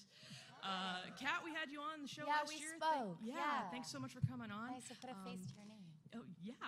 After we finished recording, I said that at every future con, I would come up and ask you both, if you were both here, for a prompt for our fic authors out there. So, Kat and Dom, if you could come up with a fic prompt for our illustrious fan fiction authors. They would like a prompt for fiction fanfic writers. A prompt, like a writing prompt. So, this is a situation. Go right. Yeah. Well, Dom has a cooking channel. Okay. So Waverly has a cooking channel, and Nicole's trying to help her. And they're in the middle of a recipe, a vegan recipe, experimenting with a new mysterious fruit from Brazil. And Waverly... Goiaba. It has to be goiaba because it's so good. Goiaba. And Waverly goes to put the goiaba in a pot of boiling water, and it hits the water, and go. Okay, boots and cats, in I know hot you're in water. here. I hope you're Interesting taking notes. choice. I don't know how the goiaba is going to be in hot water, but have fun. Thank you. I like it. Yeah? Good luck. Okay. We're going to have to run with that. It's going to be great. Should we do... I know we don't... I know there's so many of you. I want to make sure we get through some of your questions. We'll try to go a little faster. Hi. Hi, I'm Kalai. I'm from Hawaii. I don't know how you guys handle this weather because I am cold. So I've been actually reading Wynonna Earp since 2003, the original comics. Yeah, I have the first edition that Bo signed for me, so that's nice. But my question was, you guys are writing the comic, right, for the Backlash. So how is it different from writing like a film script to a comic book? And then did you take inspiration from the comics that they have out, or did you talk to Bo or anything about that? That's a good question. Well, Thank we had you. a fun experience. So we divided and conquered, which I think was great. You are amazing at writing dialogue. So amazing. Oh my God. She's so good at it. I was like, I sent you a voice message, and I was like, holy wow. I am not very good at writing dialogue, so I took more of the But Kat spatial logistics. So like the way things move. But yes, it was a really... This is the first time we're talking about this, so this is why you're getting all the, like, emotion coming You're from welcome, it. guys. But I was in Brazil when we were writing it. And we just went... How did it happen? We got speeded along the process, didn't it? And then suddenly it was like... Oh, no, because we were supposed to be going back to Wynonna. So we were had pushed excited. it to write it in Calgary. Yeah. Was the first thought. I was like, I just think when it would we're be better together. that I'm not traveling out of a backpack whilst I'm writing a comic book. Like, that's probably not a good idea. So, because I wanted to give my whole heart and soul into it. And so we were like, how about we do it when we get to Wynonna at the same time as we film? Is that okay? And IDW were like, yeah, absolutely, right? At the beginning. At the time. At the beginning. And then it kept getting pushed back further and further. And I was like, well, I'm going to just continue my journey because I feel like I need to stay in Brazil. And then it was kind of like, really quick, it was like, you're doing it now. Yeah, they were basically like, we need this next week. Are you guys working on it? And we were like, sorry, what? And I was, so it was kind of mad. And I was in the Amazon, and it was like, how on earth are we going to do this? Did you feel a bit, well, I certainly felt like, how are we going to do this? But Kat was really calm about it. And you were so good. You were just like, don't worry, Dom, it's going to be great. And like, we'll just do the best we can. And it's going to be wicked. And I was like, okay, great. So we started writing it. And then I think, like you say, quite quickly, we realized, okay, well, Kat was the leader. Absolutely, and completely... Like more logistics, I would just No, you say. were the driving force. You got us doing it. Me and Bo were a bit more blah, blah, blah, off doing our own thing. And Kat was like, look, if we're going to do this is how it's going to work. It was really... I mean, I'm going to make you re-listen to that message. It's impressive, Kat. She sent us a voice note being like... it was amazing. She's like, so I think the easiest way of doing this is to get a Google document, and so that we can all... comment and do our notes whilst we're all in different places, and it was incredible, and it's exactly what we needed, because then next thing you know, it was like, okay, cool, I'm going to go in and write the dialogue. Kat was looking at how to, such an amazing eye for shots and how to make it exciting visually, like zooming in on the thing, and like the way you wrote it, I just like completely saw it in my head and was like, oh, it's a film, wicked, okay. well, she'd probably say that at that point, and then this, and it was just like It was easy. a very good partnership, actually. I thought we worked really well together. too. Yeah. Oh, I I'm was so like, oh, happy. this is great. Yeah. Yeah. Our skills complemented, and Bo was so great. So great. And He was real so chill. great to us, and he was so, because he easily could have been like, just write a few things, but I'll really write it. Yeah.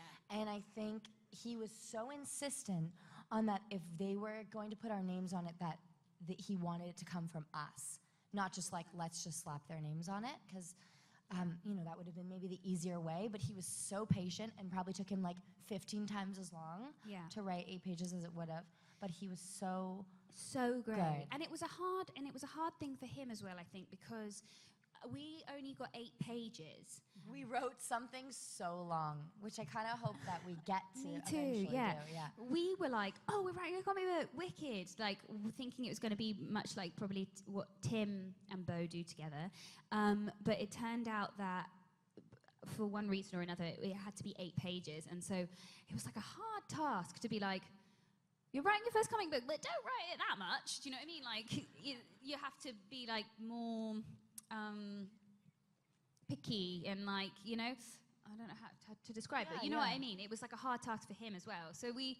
But he just wonderful every step of the way. We had a little WhatsApp group that we would be like, I've gone in and done this. Check it out when you can. And then like we just kind of conversed through that. And like you say, I think it was the perfect partnership. Yeah. And it was really cool. Yeah. And when is it coming out? Oh, no idea. Okay. You guys know, we actually, it's part of a compilation. The Kickstarter, May. It's coming out in May. Okay, got it. Thank you so much. Great question. Hi. Hi, my name is Robin, and I'm from Boston. I just wanted to first say thank you to both of you for being so open about talking about your struggles with anxiety. As someone who has anxiety themselves, it's meant a lot to me. My question is for Kat. You had talked before about how you came up with your own backstory for Nicole as you were working on the earlier seasons, and that it was different from what we ended up seeing in season 3. So I was hoping you could talk a little bit about what you had come up with for your backstory for Nicole. That's a great question. The main kind of thing was that I had imagined Nicole to have come from a family that was still very much a family unit and very much supporting her together. I just had imagined that this such strong, solid person had come out of a really big, boisterous, supportive family unit. And what I later discovered is that that was not the case.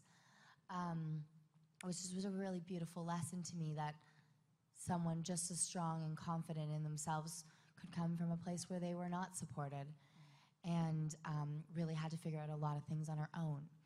So I think it changed my perception and almost made me just fall in love with her even more, that she could be this like incredible, amazing person, but have not had the support of her family, both for, especially for what she wanted to do with her life was to be a cop.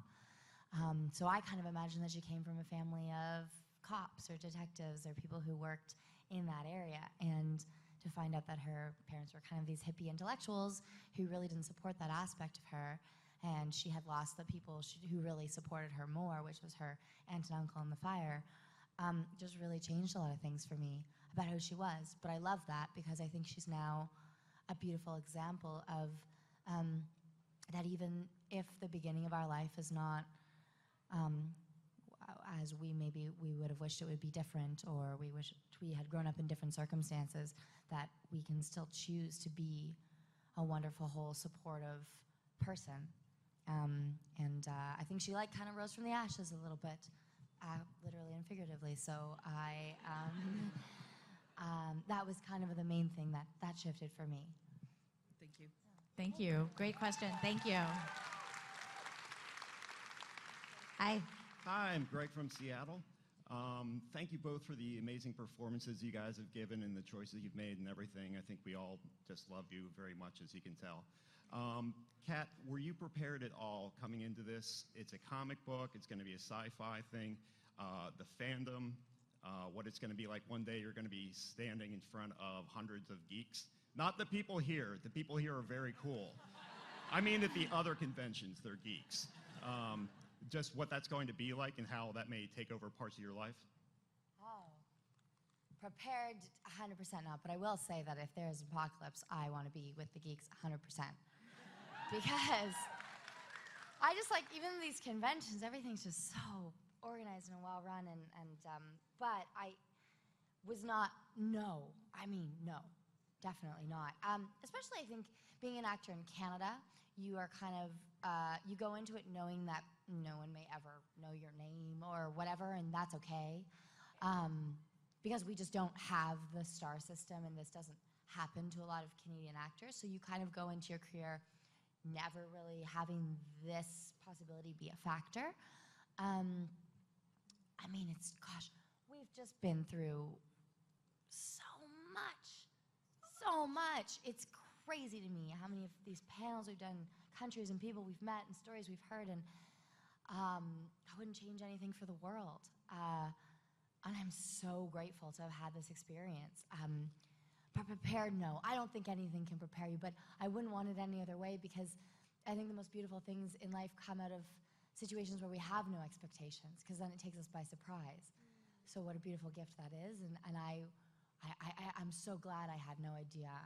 I'm so glad. I actually have kept one email, though, from Emily. It was when she saw the footage of our first scene together, and she sent us an email saying, are you guys, do you remember this? Are you guys ready to be gay icons? Yeah. And I was like, okay. I mean, like, no idea what that meant at all. It would be really interesting to go back and see what we responded. I think I was like, glad you liked it. I mean, what are you supposed to say? It's like your boss is essentially being like, great job. So you're like, okay, I still have a job. But no expectation, but I think I will take that as a lesson moving forward in my life, because I think expectations just set us up for sometimes disappointment, and it's better to go into things with just heart open and ready for whatever hits you. Did that answer your question a little bit? Yeah, I think so. Okay. Yeah. Okay. Thank you. Thank you. Thank you. Hi. Hi, I'm Ashley, and I live in Faircrest, Washington. And Dominique, your mission of Start the Wave has changed the lives of many fans over the last year. And as someone who has previously kind of always thrived on human energy, positiveness, I found it difficult to be polite in today's social climate.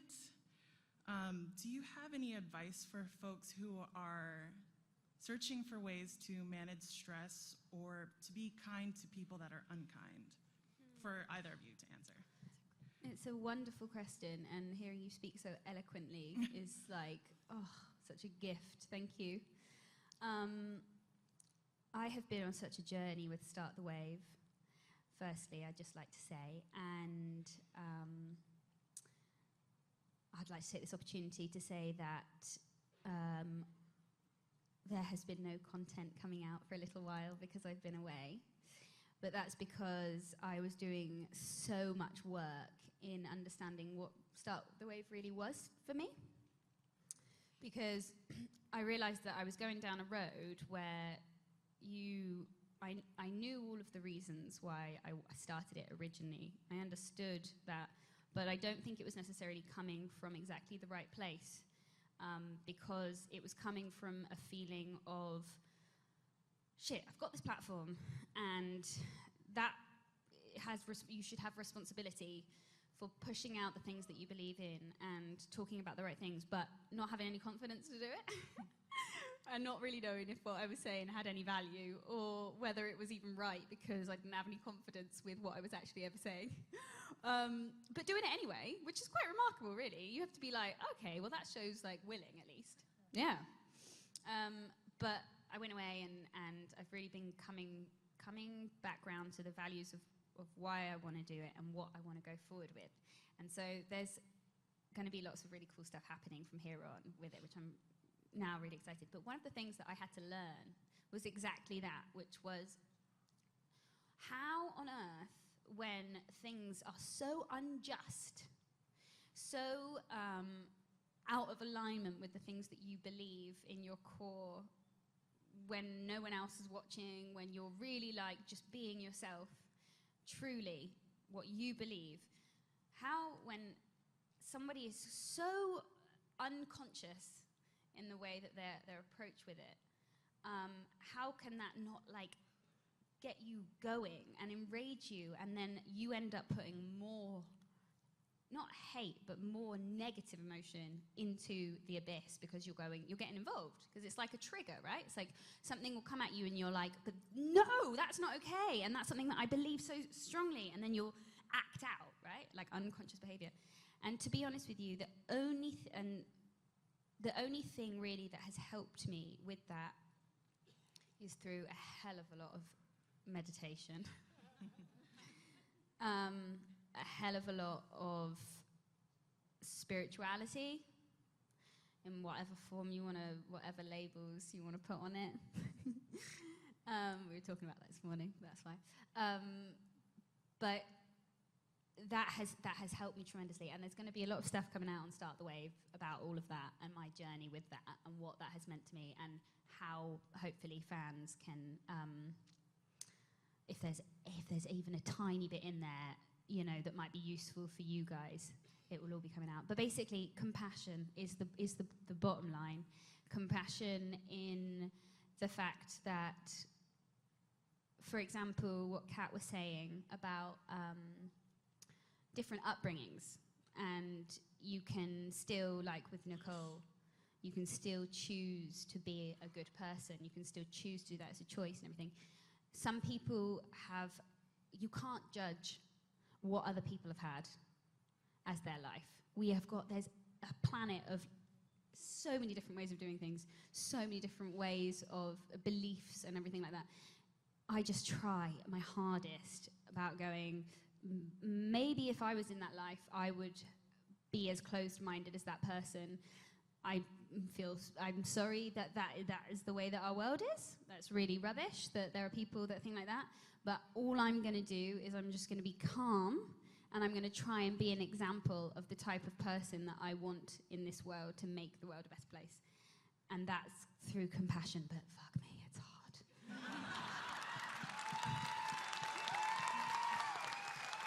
So fucking hard. Thank you. Thank you. Hi. Hi, I'm Sarah. I'm from Mill Creek, Washington. And my question is for Kat, but Dom can chime in if she wants. So in every 7th episode of Wynonna Earp, we have wind hunt scenes. And I was wondering, if you were to write that episode, how would you want it to go? One of my faves, number 7. Yeah, I just love it because it's like, go play, have a little break. What would they get into? I mean, I love seeing Wynonna and Nicole trying to do their job together. I mean, that's the best, really, is just these two people who are trying to do a very similar thing, come at it from very different ways, kind of like what you were just speaking about a little bit, but in a great, fun way.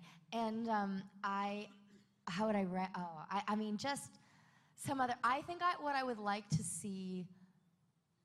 Okay, so one time, I'm a really big fan of Oprah. And one time Oprah, like, somebody asked me, because I notoriously don't have a lot of pop culture. I didn't grow up watching a lot of TV, and I'm not super pop culture savvy, and it's been quite a learning curve for me in this world. We're gonna come back around to your question, I promise. And I watched a lot of Oprah, though. Which probably explains a lot about me, but one time Oprah and her best friend Gail went to like a pioneer village. Does anyone know what I'm talking about? Yes, okay. And they had to live like with no undies and live off the land, and it was hilarious. And so I would like to see Wynonna and Nicole go on some sort of like overnight where they had to survive and maybe like, or go into a different time together where the whole world was foreign to them, so neither of them had a point of reference. That would be, I think, really fun, because then it would really put them on like an equal, well, they're on like an equal playing field because they don't know where to start, either of them, and they have no preconceived way of doing things. So I think that would be fun. See, we came back around. Yeah. Definitely. Thank you. Hi. Hi, my name is Jasmine. I'm from Vancouver, Canada. My question is, after 3 seasons, do you kind of go back, and is there a scene that sticks out where you wish that you played that differently? Any scenes acting-wise that you wish you would have maybe had a different interpretation of, or Do you, yeah? Does one specifically come to mind? I mean, I know that feeling. Yeah. For sure.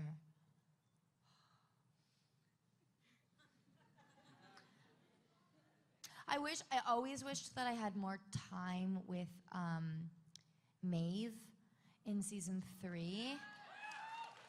Yeah, we shot that day, man. I saw that day on the call sheet. It was a Friday. You never want to have a big day on a Friday. Amazing with Maeve. Oh, no, I loved it. I just wanted a little more time to, like, I think I got 2 takes. And it was just, for me as an actor, because I felt so vulnerable, and I was, like, really going for something. And I remember telling our director, April, I was like, please pull me back if this is too much. Because, you know, sometimes you just don't have a judge of, like, where is the edge of, I'm in the world, and then this is, like, too big or too much for camera. Well, it's because human beings don't tend to have that experience in life. So it's a little thing called imagination, isn't it? And you go, you could imagine it 1,000 different ways. So you're like, this is really vulnerable because, yeah. And so I always just wanted to, I wanted to play with that a little bit more. And I remember that day was a very big, I think we had an 11-page day, which was a very, very big day. And we had so little time. But it ended up being perfect. Thank you for saying that. That was one of those ones where I was like, oh, I wish I could have had just like a little more time to give a bit more different colors. I understand. Yeah. Mine is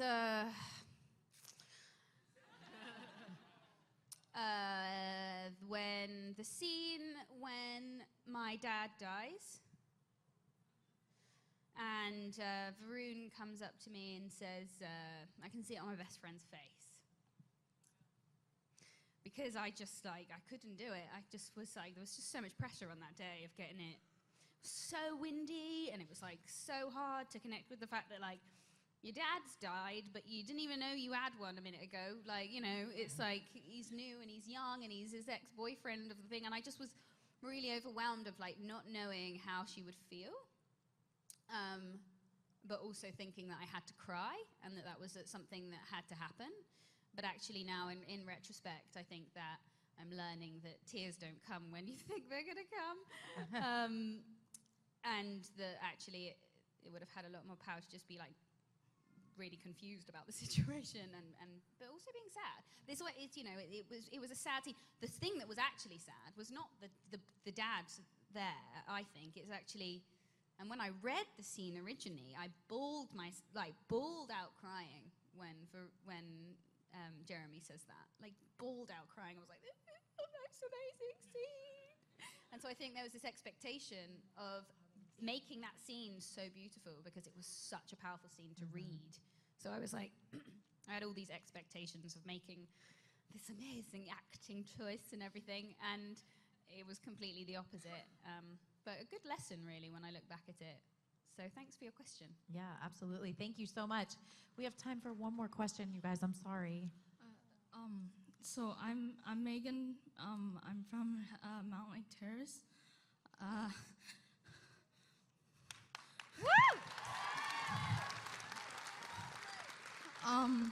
My question is, how does it feel to be role models for like little kids that are LGBTQ, like baby gays like me and stuff like that?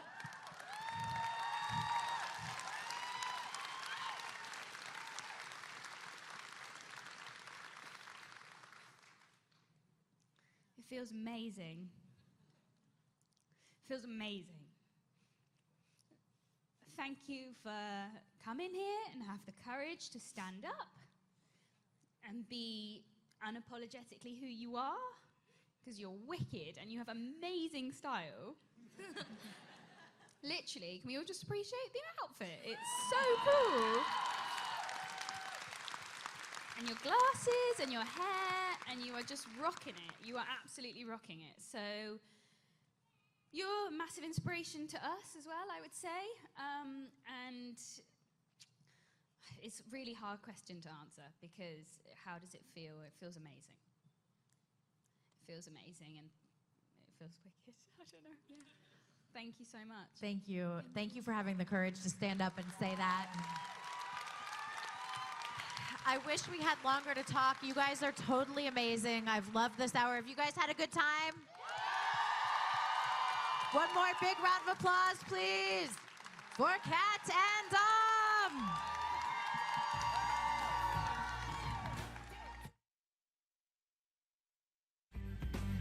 You guys, it is Emerald City Comicon 2019. Have you guys had a great weekend? A little bit louder. Have you guys had a great weekend? It's not over yet. Some say we save the best for last. Are there any Harry Potter fans out there? Please welcome to the stage, Rupert Grint. Put your pinky rings up to the moon. Girls, what y'all trying to do? 24-karat magic in the air. Hello. How's it going? Say hello to Seattle. Hello, Seattle. How you doing? This is insane. You know what? Us in the United States, we have been waiting forever for you to come. And thank you for choosing Seattle for your first U.S. appearance. Right, guys? Thank you. Looking out at this audience, you know, obviously today we understand the enormity of what Harry Potter has meant to people. But when did you first realize that this little project you were a part of, starting at 11, was having such a huge global impact? Yeah, it hit me quite late, I think. Uh-huh. I didn't really, when we first started, it was 2 books. I think only 3 books were out at the time. So we didn't really know where it was going.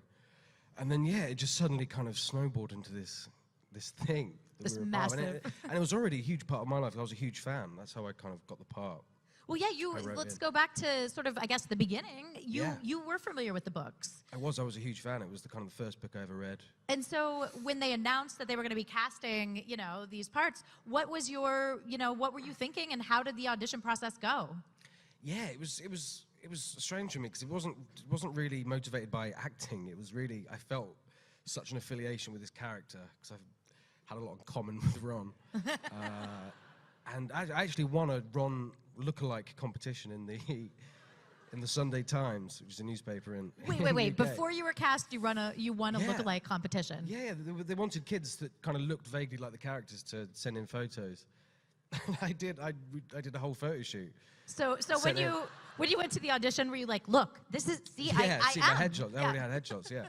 But no, I was just a huge fan of Ron, and felt this real connection with the character. And I made this weird video that I still have of me doing a rap, and I did like some lines from the books, and yeah, that was it really. Then I kind of met Dan and Emma in the audition process, and it just kind of, yeah, it happened. And it I mean, and amazing. then you and Emma and Daniel were introduced to the world as these kids. And what was that moment like? Did you realize the enormity of that situation?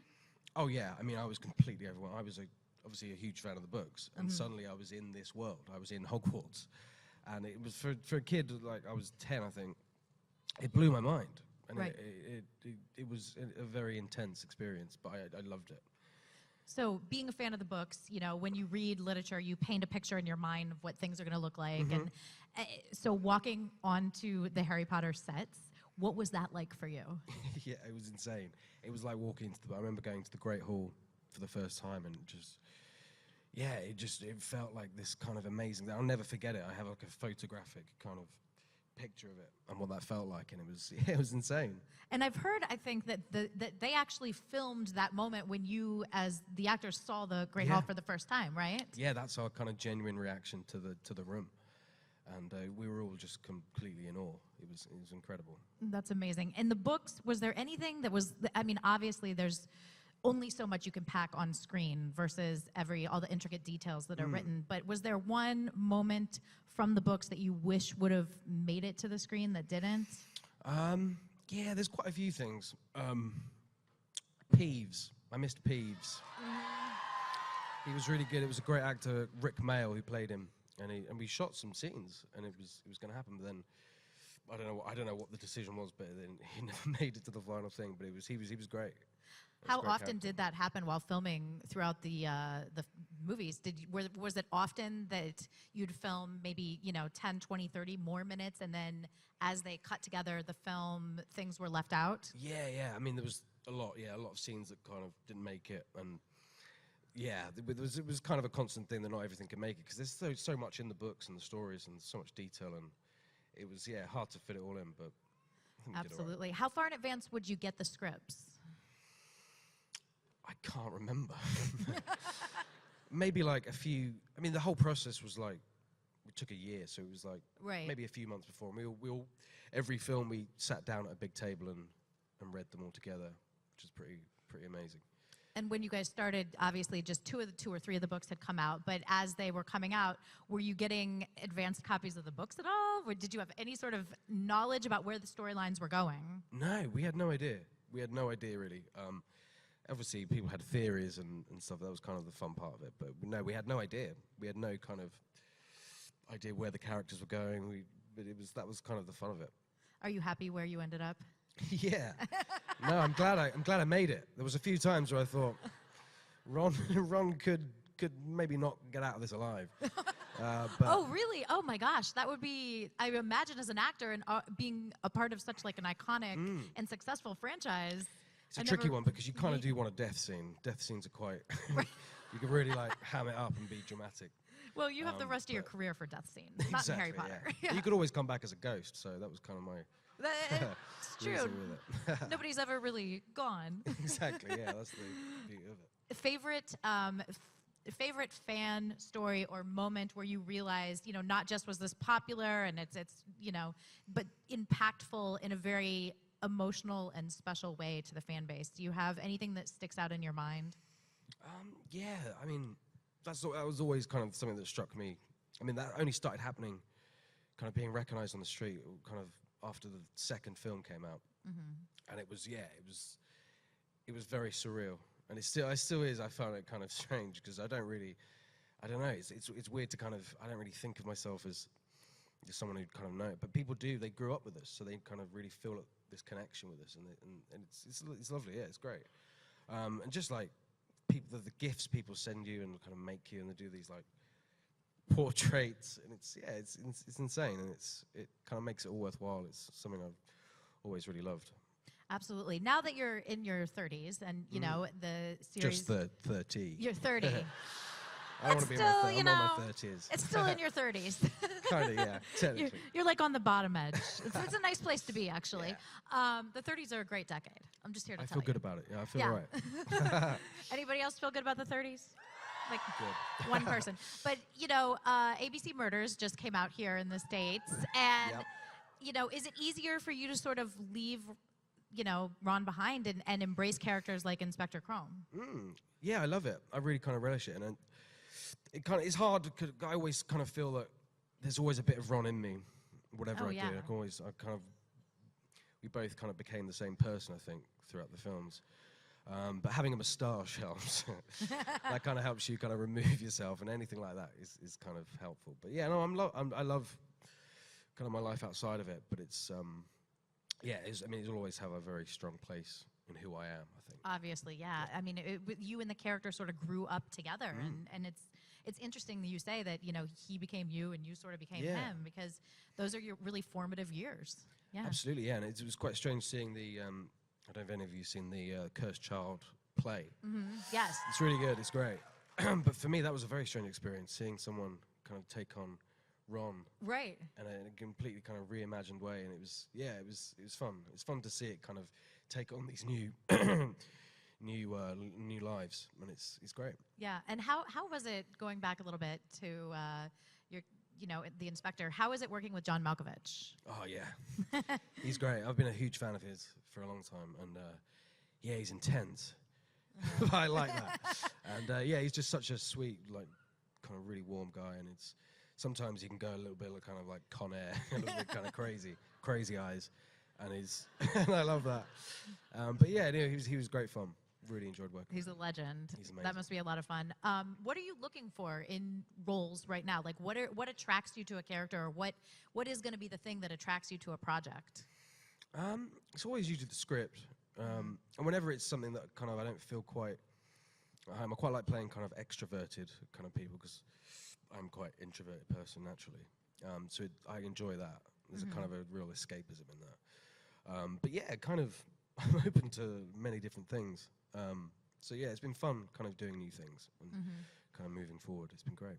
Yeah, absolutely. Well, I know you guys are dying to talk to Rupert, so you can line up in the aisles, and we'll try to get through as many questions as we can. While they're lining up, everybody here obviously loves Harry Potter, loves you. What do you geek out about? What are you passionate about? Is there a certain type of, television show, movie, music, literature? Oh yeah, so many things. And actually, I've met some of the Stranger Things guys. They were amazing. Huge fan of that. Corey from Boy Meets World. That was really special. Of course. Love him. Love that guy.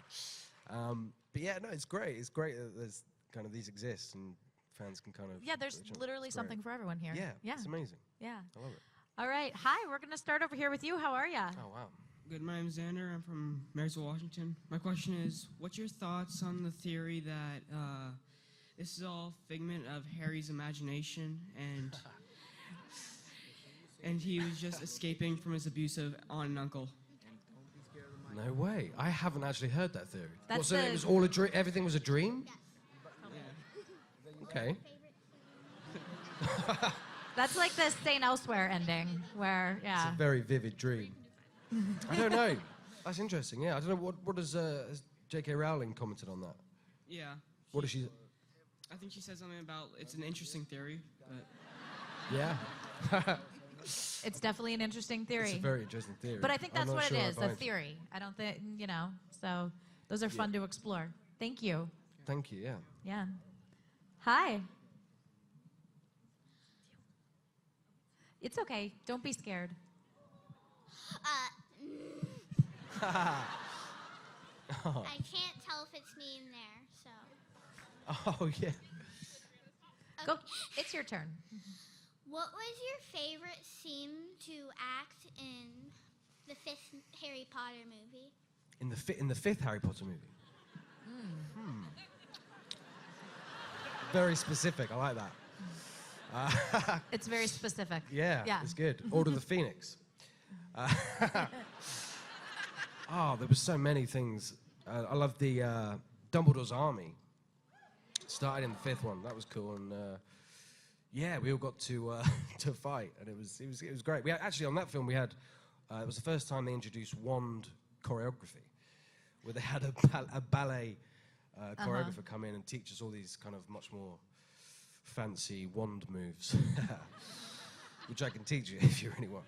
I guess that's really funny, because I guess they figured after the first four, like, we can't just have them. Well, yeah, but we up gotta to get more that intimate. point, it was just a flick. Right. But this guy, he added a little swish and a little kind of fancy thing. It was good. It was good.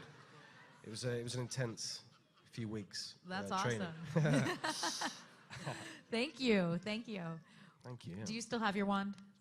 I mean, No. imagine there were multiples, but. I don't have my wand. I have. On the last day, they gave me. I think they gave us. I got the Deluminator. I think the idea was to give us, because Dumbledore leaves that to Ron after he dies. So yeah, that's really cool. Yeah, that's really cool. Hi, how are you? Hi, I'm Lizzie from Marysville, Washington. Hey. And did you like how Harry Potter ended, or did you wish it went on? Oh, that's a tough one. That's a good one. Yeah. Do you know what? I think I could have done one more, maybe two more. But yeah, it would have been interesting to see what would happen after the big battle. But no, I think it ended in a good time. It was the right time to finish, and I think we finished on a bang, which is good. yeah. So who knows? Maybe there'll be more. Who knows? Thank you. Well, yeah, I mean, that's the thing is there's always room to revisit. Absolutely, yeah. Yeah, It's kind of and it endless. almost makes it more interesting if there's that time lapse in between. you Yeah. know? So. Kind of them as adults is quite an interesting. Yeah, absolutely. Hi. Hi, Hey. I'm Arianwen, and I'm from Everett. Are you familiar with Wizard Rock? Wizard Rock. No. Is it like a candy? No, it's music inspired by and Wizard all Rock, about yeah. Harry Potter. Oh, okay. No. Okay. That's really cool, though. May I suggest Harry and the Potters, Nice. the Whomping Willows, and Very good. the Love Goods. Oh, okay. And cool, yeah. Are they on iTunes? I'm not sure, but most of them are on Bandcamp. Oh, okay, cool. Yeah. That's I'll look 'em up. awesome. Thank Very you. cool. Yeah. Do you I might listen to start it a a band. lot? Yes, all the time. Amazing. Thank you. Hi. Hi, my name is Conrad. Also, I did a photo op with you yesterday with my brother. I remember, yeah. How you doing? Oh, pretty good, thank you. I'm from Mount Lake Terrace, but my question is, what was your favorite film that you were in for Harry Potter? Oh, yeah, that's a tricky one. Because they all kind of blur into to one long experience. I think the first one was special because it was literally like stepping into the book for me, and I was constantly kind of amazed at everything around me. But I think the third one was fun as well. I really liked that. I love that book as well. It's probably my favorite book. Thank you. Yeah, those two stick out for me. But I mean, the last one was amazing as well. That was an emotional film, Deathly Hallows. But yeah, I mean, they're all very special. Thank you. We talked about, your first moment walking into the Great Hall and seeing that. What was your last moment on set at the end of the last film? I imagine that's really a profound moment. It was, yeah. And I don't think I really prepared myself for actually how big of a moment it was, really. But it was the most anticlimactic scene. I think we were jumping through some sort of flue powder, jumping through a fireplace. Right. And then suddenly it was all over, and that was it. I mean, it was nice. We were all there together. They cut together like a montage of like all the years, and it was a big moment, and it was a long time. It was our childhood, and it all came in down to this one take, and it was over. That's how weird is life like that, right? I know. I'll always remember it. Hi. Hi, I'm Sonia from Maple Hey. Valley, and I'm hoping that you can tell us about a time when you pranked someone or when someone pranked you on the set. Okay. The prank question. Yeah, there was some shenanigans. Mainly, so James and Oliver, they were kind of the ringleaders in that kind of behaviour. I think we did something to Emma. I just need to remind myself what it was. It was something to do with, I think actually, I don't know. I'm trying to think now. Maybe, I was kind of a target as well. I scare quite easily. I'm quite jumpy. So yeah, they always kind of relished. Oh, actually, one time they convinced me that I could change the channel on the TV with nodding my head. And I was like, oh my God, I can, every time I did this, the TV channel, they were just changing it from behind me. So, the sad truth was. Yeah, exactly, yeah, it's a shame. Thank you. Hi. Hi, Rupert. Hey. Oh, hi. Hi. My name's Danae. I'm from North Bend, Washington, and we did a photo yesterday, and after the photo you said, I'll see you again soon, so I don't know how you knew, but Yeah. hi. Oh, yeah, I knew. I actually wanted to know more about your Netflix show and what that project was like for you. Oh, okay. Sick note. Yeah, cool. Yeah, it's a comedy about cancer. which isn't usually a very funny subject. But yeah, I play this guy who's kind of a bit of a loser, really. No, he's kind of about to lose his job, his girlfriend, and suddenly he gets misdiagnosed with having cancer. He thinks he has cancer for like a few days, and then suddenly his doctor says, actually, no, you don't have cancer. But he keeps up that lie, and it all kind of turns into this very dark kind of web of lies. And it was, yeah, it's a weird one, but it's great fun. Thank you. Thanks. Hi. Hi. Hey, how you doing? I can't believe I'm talking to you. My name's Autumn. I'm from Marysville, Washington as well. If you could revisit any role in cinematic history and kind of take into your own and do, what would that be? Sorry, say again. If you could, in all of the cinematic history, if you could choose to revisit a role and play that role, is there anyone that stands out? Clockwork Orange. Oh. That guy would be cool. It's like yeah, I went as a droog once to a Halloween party, and it was yeah, it was good. Yeah, so probably that. That's classic Kubrick. Yes, thank you. Thank you. Hi. Hey. Hi. Your turn. Oh, hi. I'm Lizzie. I'm from Vancouver, Washington. This is Ron. Oh, yeah, I remember. Yeah, we had a photo with him. My question is, do you still have your ice cream truck, and what is your favorite flavor? Yeah. Yeah, oh, yeah, I still have it, yeah. Yeah, that was my first car. I learned to drive in that truck. I don't drive it that much anymore because people expect ice cream, which I can't always provide. But yeah, no, it's a cool truck. I do love it. Actually, I brought on the last day of filming, I brought it to set and served ice cream to everyone. That's awesome. It was pretty good, yeah. I imagine as a first car, your parents felt pretty safe with you in there. Yeah, hard but also to it's a wreck an ice cream massive, it's truck. a big truck. Yeah. So after learning to drive in that, I can drive anything, park anything. It's good. Thank you. Thank you.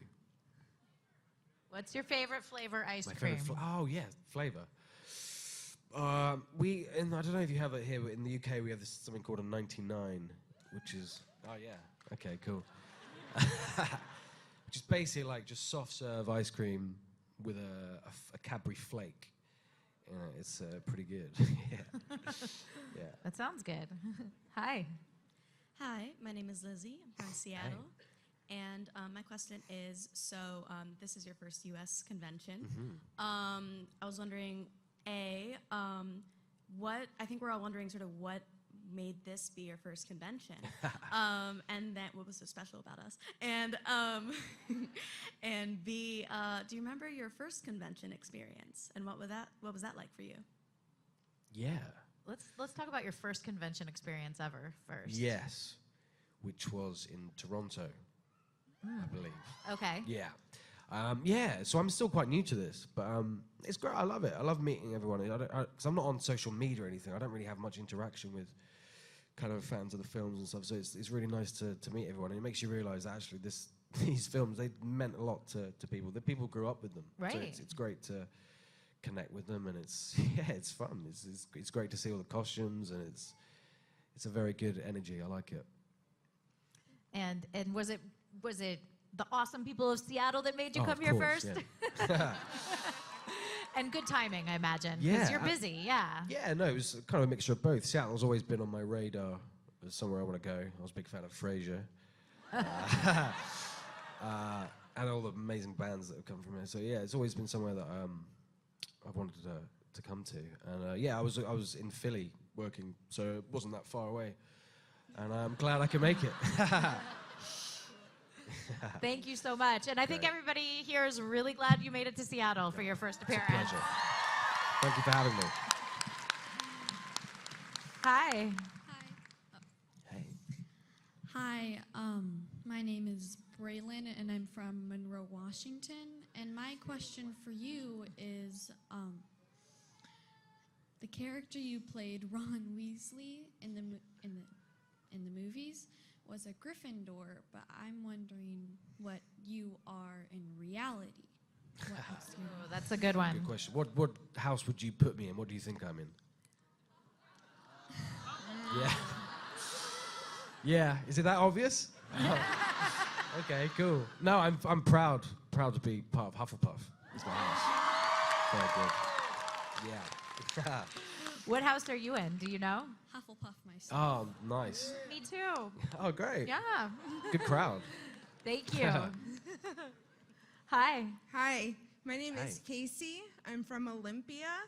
Cool. And I was wondering, and I'm probably beating a dead horse here, but what was it like to dance with Maggie Smith?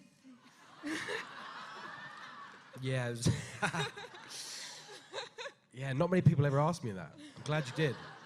It was, I still think about it to this day. It stayed with me. She's beautiful. I love Maggie. We had chemistry, I think. There was a spark. We had a moment. I remember at one of the premieres, we were having our photo taken on the carpet, and she kissed me, kind of right on the face. It was great. But yeah, no, she's one of my favorites. She's such a funny lady, and yeah. I'm blushing Enough now. said. That's Yeah. great. Thank you. Thank you. Hi. Hi. Hey. My name is Lauren, and I'm from Seattle, Washington. If you could be in any Shakespeare play, what would it be, and what character would you want to play? Oh, okay. Oh, there's some good ones. Macbeth. Maybe that's a bit obvious, because I'm 12th Night.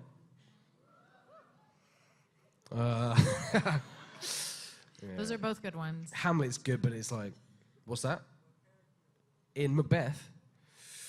Macbeth. Maybe, what's that?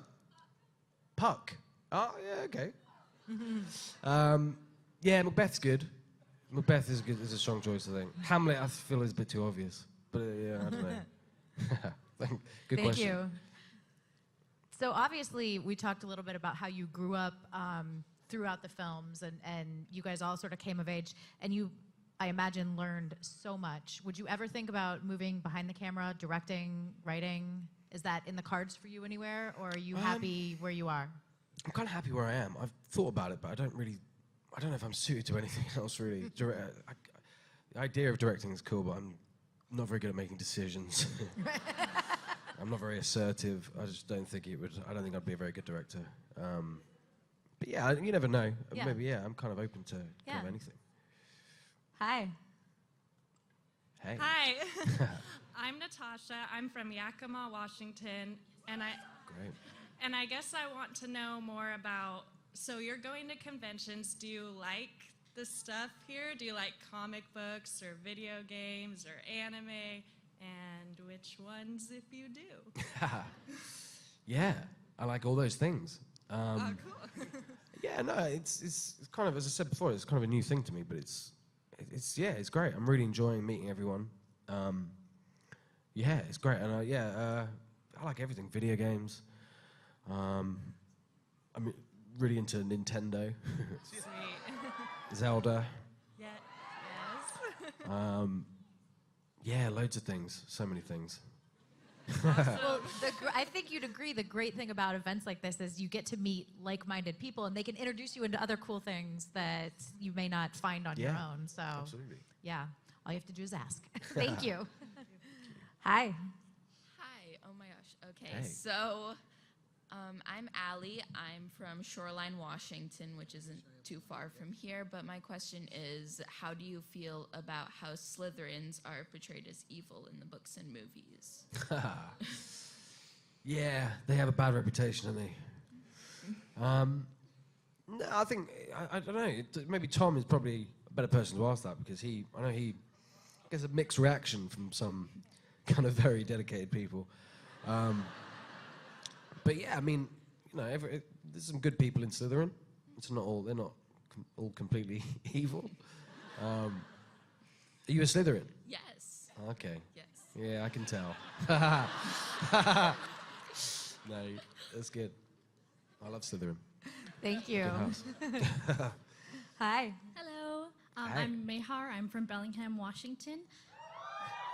And I was wondering who your biggest musical inspiration is.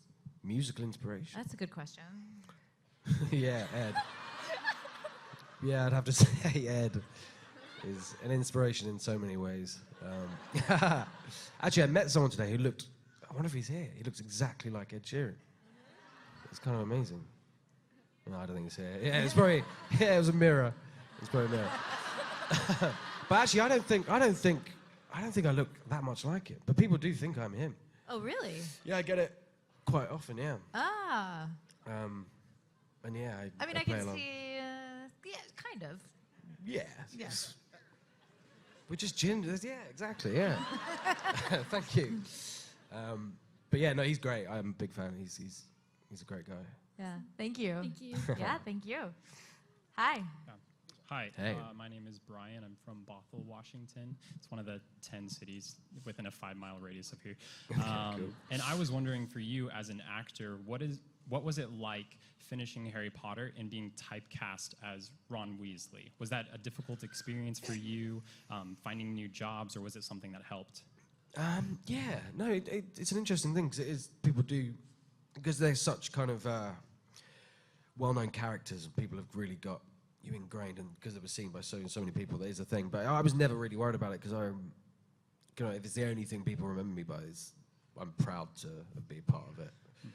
And yeah, I've never really been too worried about it. I've just kind of go with the flow, do things that I want to do and enjoy doing, new characters. So yeah, it's never really been something I've kind of consciously kind of worried about or thought about too much. But yeah, no, I think I'm kind of enjoying kind of doing new things. And yeah, the more I can do, the better. Yeah, great. Yeah, thank you.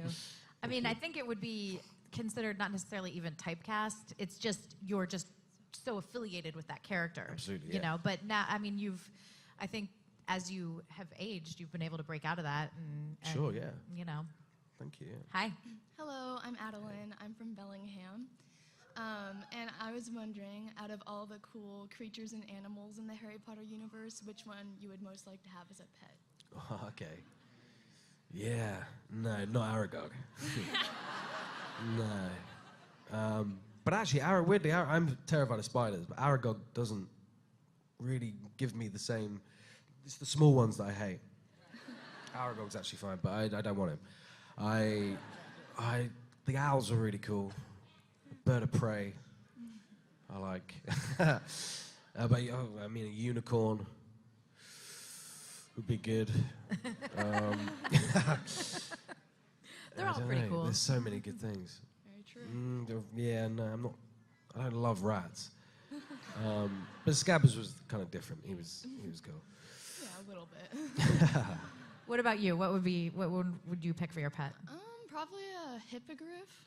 Oh yeah, that's way better. Yeah. They could take you on some Or flights. the dragons were really cool. Yeah, Oh, the yeah. dragon. A Norwegian Ridgeback. Yeah. Be pretty cool. Yeah, a mini dragon. Yeah, Yeah. that would be cool. Thank you. Thank Yeah. you. Hi. Hi, I'm Ruby. I'm from Seattle, and I'm wondering if Voldemort were to like suddenly walk into the room, what would you do? What would I do? It's a good question. I have bumped into Ray Fiennes a few times, and I managed to kind of stay quite calm. But yeah, I mean, it is a terrifying look. I do remember. No, he was. You didn't really want to approach him on set. He had all this kind of the nostril thing and the bald head. He definitely had a presence. But he's a lovely guy, and he's not scary in real life. Thank you. Thank you. Hi. Hi, my name's Marissa. I'm from Vancouver, Washington. And my husband and I really loved Sick Note. It was hilarious. Oh, good. Thank Your you. comedic chemistry with Nick Frost was Thank you very much. That's awesome. very kind. So you had said you identified a lot with Ron. What are some characteristics that maybe Daniel Glass has that you kind of identify with? Good question. Good, yeah. I guess I'm kind of quite lazy. Daniel is he's a bit of a kind of he doesn't really have that get up and go. I'm not that. Actually, no, I kind of have a little bit of that. But yeah, he's just a bit. I don't know. He was tricky because I didn't really have a great deal in common with him. It was quite hard to find who he really was. And also, he's like a terrible liar. He just lies his way through life. I do tell kind of like little lies, but not like that. That's a kind of different level. So yeah, it was interesting kind of getting inside his head and what drives someone to kind of make those decisions and lie about something as kind of horrific as that. But yeah, it was great. It was a fun show. Thank you. Thank Well, with Ron, you obviously had a big roadmap. You had the books to follow to develop the character. But when you approach a character that you don't have that backstory on, how do you as an actor kind of decide what to create? Yeah, it's interesting. It's always kind of a different process, I think. I always find it good to work out a walk. And like once you kind of figure out how the character walks, kind of other things kind of start to come, and that's kind of where I start. Oh, Usually, that's with yeah. the physical aspect. That's interesting. Sure, yeah. Yeah. Because yeah, absolutely. Hi. Hi, I'm Sophia from Kent, Washington. I was wondering, since the fan base is so big for Harry Potter, they've come up with a lot of ships. What would be a few I of thought you your said something favorites? else. What would be a few of your favorites? Good question. What's your favorite ship? I think mine would have to be Drary, which is Draco and Harry. Oh, really? Okay. Interesting. Yeah, no, I like that. I'm gonna. You can jump on that. I might do it. Yeah, I might. That sounds like my kind of thing. Thank you. That was a great question. Thank you for asking that. Hi. Hi, I'm Bellatrix from Des Moines, Washington. Cool. And I was wondering, other than the Harry Potter books, is there another series or just single book that you've really felt impacted your life and changed it in a positive way? Oh yeah, okay. I don't know if anything's really had the same effect on me. I think those books came to me at such a crucial time as well.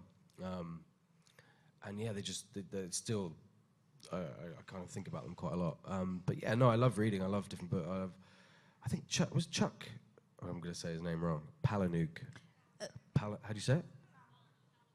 Palahniuk. Yeah, him. He's. I'm a big fan of his work. Yeah. Okay, wonderful. Yeah, he was here, wasn't he? Yeah, I thought he was. But yeah, he's great. I love his book Rant. It's really cool. Yeah, he's a great writer. Yeah. Very different style. Yeah. Oh yeah, very different style. Very different, but Yeah. Great, thank you. Thank you. Thank you. When you were auditioning, did you read with different Harrys before Daniel was cast? Yeah, I did. And how was that? And same with Hermione's. No, do you know what? Weirdly, I only ever auditioned with Emma. Oh, okay. It was always, they must have decided on her very early on. But yeah, no, Dan, I remember the screen test with Dan. Yeah, some other Harrys. I mean, it was weird. It was weird because you were in the canteen. There was like 20 like similar-looking ginger kids as well, and a few kind of different kind of Dan lookalikes. But yeah, and I think it was like some DVD kind of special feature. They actually had our screen test on it, our original audition, and I saw a few other Rons. And they were really good. I'm surprised. Kind of felt kind of very, very lucky to get it. But yeah, it was fun. Well, they cast the perfect person for the part. Thank you. That's very sweet. Hi. Hi, Rupert. Hey. Welcome. Thanks for coming. Thank you. I hope you've had a very rewarding and positive experience with us here in the States. My question follows on that. We missed our photo opportunity with you. Not that we paid for one, we just didn't get around to it, unfortunately. Oh, okay. The point I'm Just getting a little at too is- busy. It's a crazy con, right? Yeah. My question is, and we've been asking ourselves all day and kicking ourselves in the head, what do you figure the likelihood is that you will return here and that perhaps you'll bring Dan and Emma with you? Oh. Okay. Yeah, it's possible. It's definitely possible. I'd love to come back. Yeah, no, it's going to happen. I think they'll enjoy it. They'll have a good time. So, yeah, it'd be good to get the whole gang back together. Thank you. It would be amazing. Reunion. Amazing. Yeah, and Absolutely. you're always welcome in Seattle, right, guys? Thank you. It's very kind. Sweet. Next time, take care of that photo op on Thursday. Go ahead. Thank you. Hi. Hi, Rupert. Hey, how you doing? Good, how are you? Very good. First off, thank you so much for coming to Seattle and making my dreams come true. Pleasure. So, we as fans love J.K. Rowling, and we've always dreamed about meeting her. What was your first impression meeting her? Oh, she's lovely, yeah. She's amazing. She's everything you want her to be. She's so kind of down to earth and so humble. And funny, yeah. She was great. We didn't see her loads. She came and visited like occasionally, and but yeah, no, she was great. She really had an impact on all of us. I think she was just amazing to have her kind of on the set. She's an amazing woman. She's created this incredible world, and it's how it's living on as well. The Cursed Child and the Fantastic Beasts. It's great. Yeah. It's impressive. Early on, or even as the films progressed, did you ever, take her aside and pitch her an idea? This is really what I want in the books. Yeah, I missed that opportunity, yeah. No, I didn't. No, it never really kind of... Yeah. She would give hints, I think, and clues about stuff that was coming up. But she was great. She was so cool. She kind of spent a lot of time with us, and we really kind of got to know her. Oh, that's awesome. She's great. Yeah, thank you. Thank you so much. Have a good day. Thank you. Hi. Hi, I'm Charlotte from Seattle, Hey. and I was wondering, I don't know if you use like specific acting methods, but like what various things you do to play a character like the best that you can. Yeah, okay. I don't know, a lot of it is kind of instinct, I think. You just kind of get a feel for the character, you kind of learn his voice. As I said before, like the walk is, I find, quite important, because everyone kind of walks a little bit different, and it's a lot to do with kind of what's going up in here. And I think, yeah, there's a lot of different things. Yeah, it kind of just comes to you, and it's just an instinctive thing. Yeah, but every character's different. Cool. Thank you. Hi. Hi. So, Hey. my question for you is, did you break any rules on set and get away with it? Yeah, probably. Yeah, definitely. Yeah, the twins again. James and Oliver, yeah. A bad influence. We stole the egg, the golden egg. That was in our possession briefly. But I mean, it was bad. We were, like, Warner Brothers kind of got in contact fairly quickly, and we returned it. But yeah, no, we were all kind of getting up to. We were kind of a big group of young people just having a lot of time where we weren't doing anything. So yeah, there was mischief. You clearly outnumbered the adults on set, Oh, yeah, and the crew, yeah. Yeah, absolutely. Yeah, we're a big crowd. Yeah. It was, we had a lot of fun. Thank you.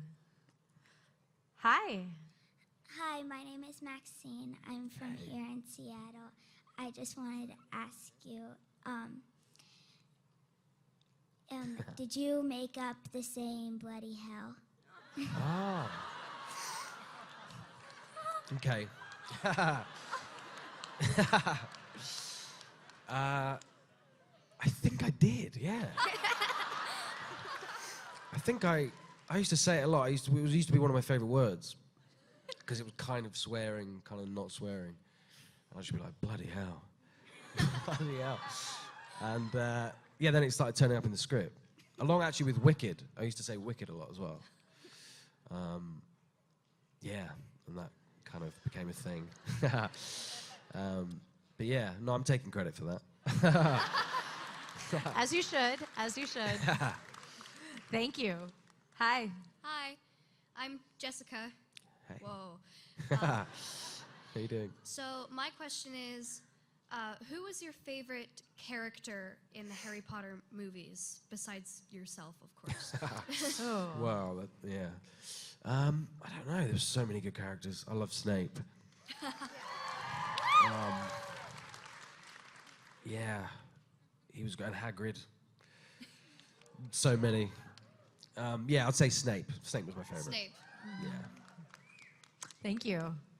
Yeah, so many good characters. You can't. It's know, it's so hard to choose. choose, Yeah, so hard. Hi.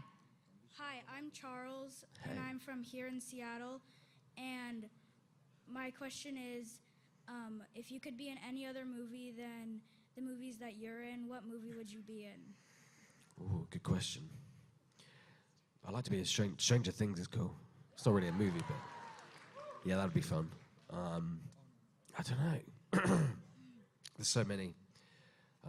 I'd say Clockwork Orange, but I don't think you're not old enough to see that yet, so don't see it. Are you a Kubrick fan in general? Like, is that if you go to the movies, do you like to see something kind of dark or horror or Horror is my obscure genre, yeah. Yeah. Very good.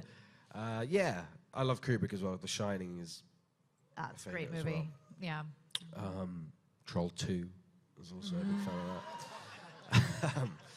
Yeah, no, I do that kind of the kind of films do kind of excite me. Yeah.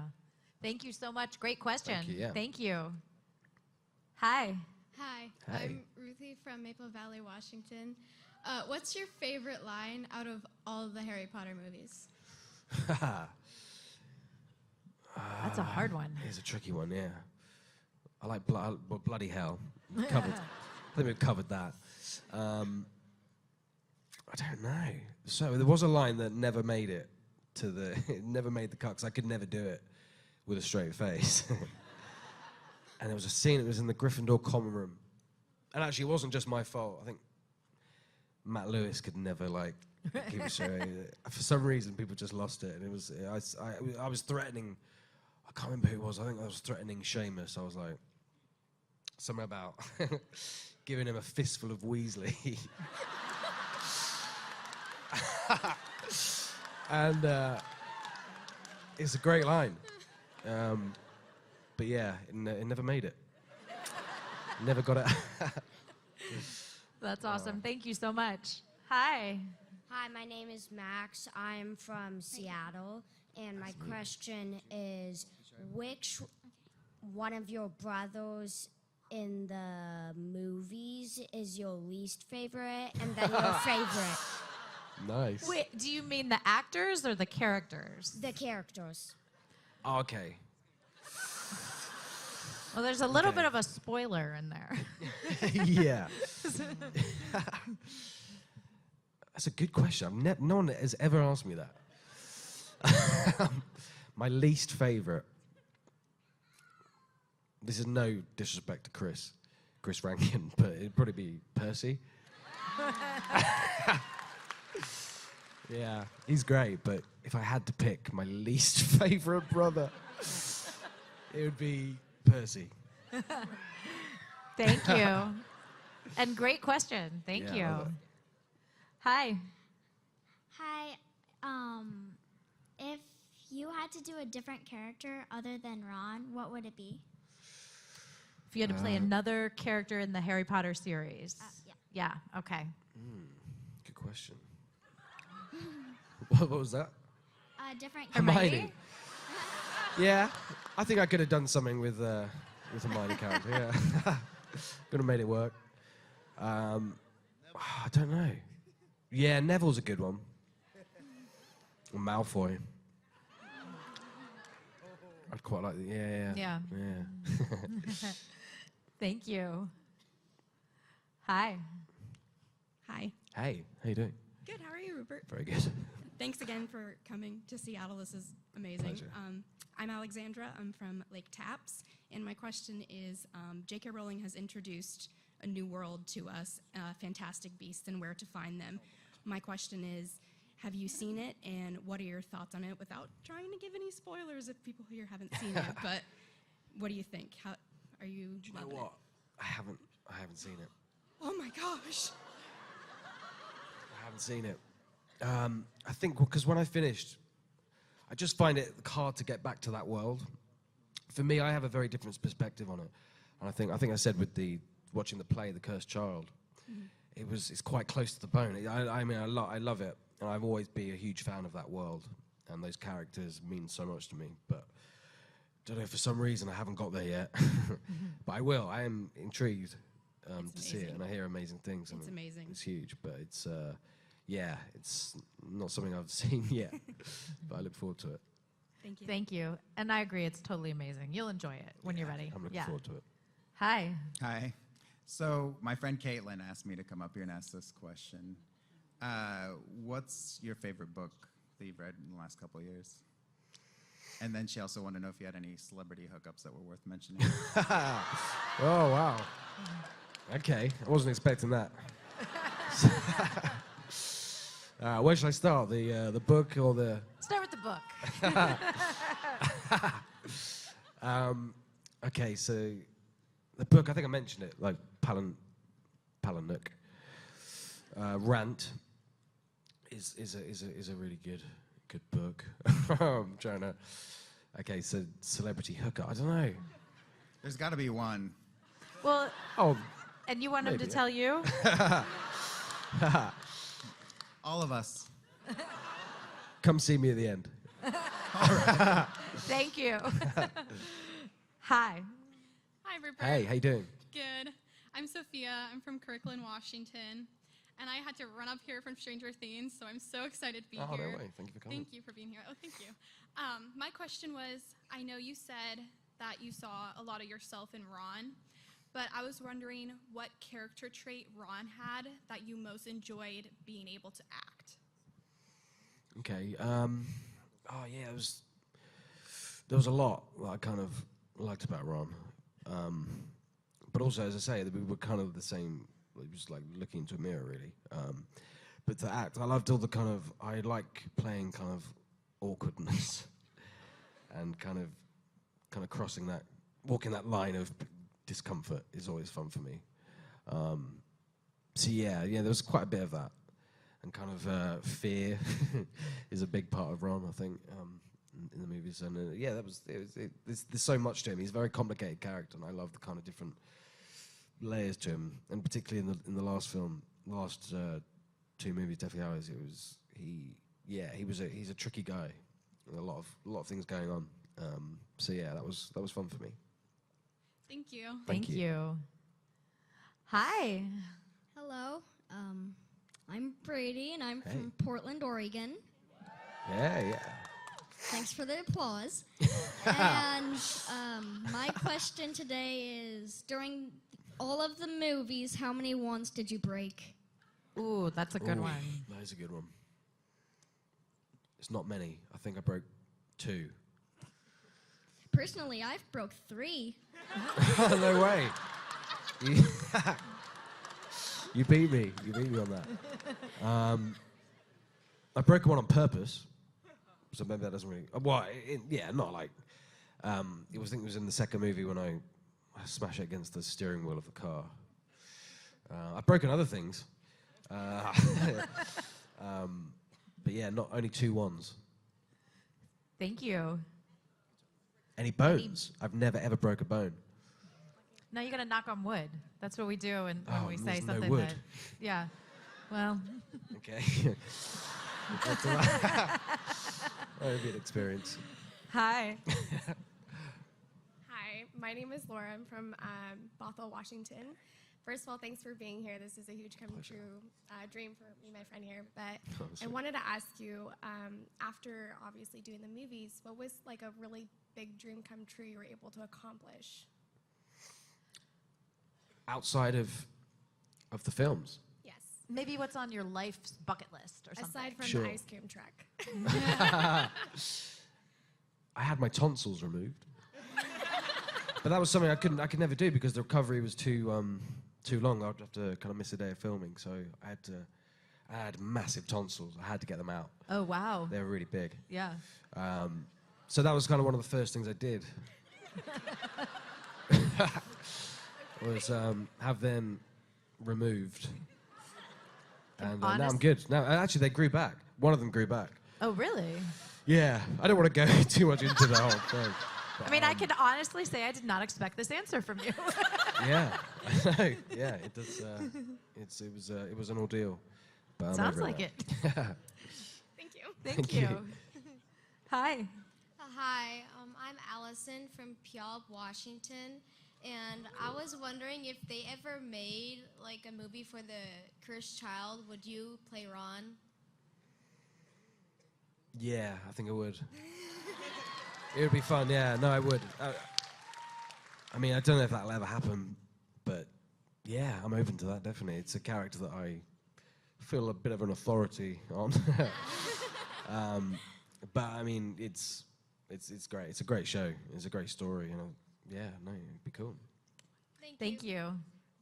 Hi. Hi, my name is Kyla. I'm from Vancouver, Washington. Thank you so much for being here. This is amazing.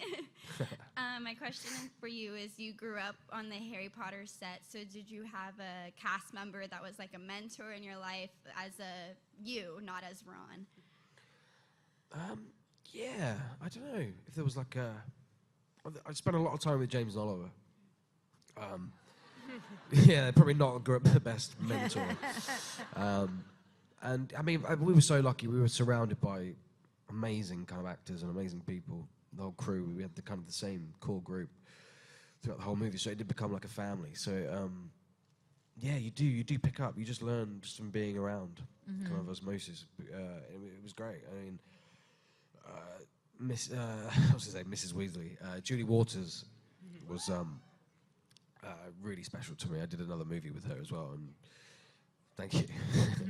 And yeah, no, she's always been someone who's very kind of special.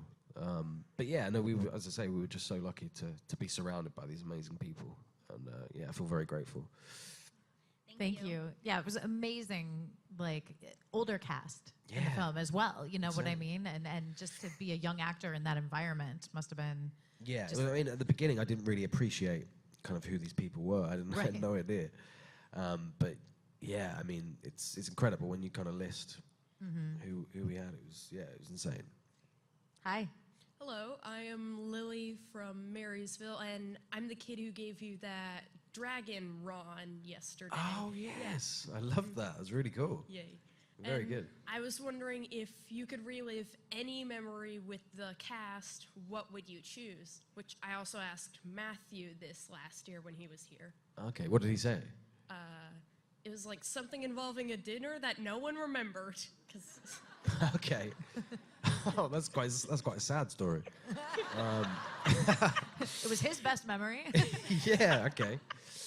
A best memory. Oh my God, so many. It's a lot of memories. I don't know.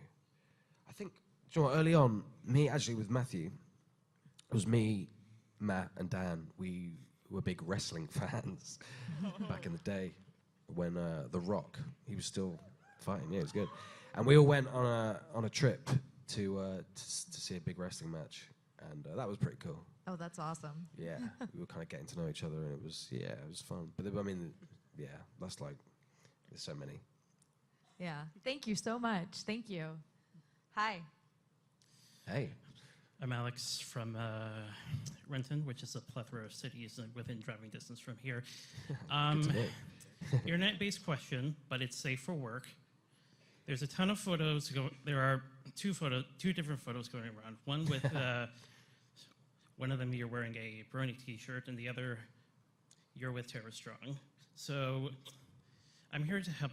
I'm here to try and help confirm the rumors. Are you a Brony? Oh, I know. Yeah, okay. Yeah, I did. I did go through a phase of being a Brony.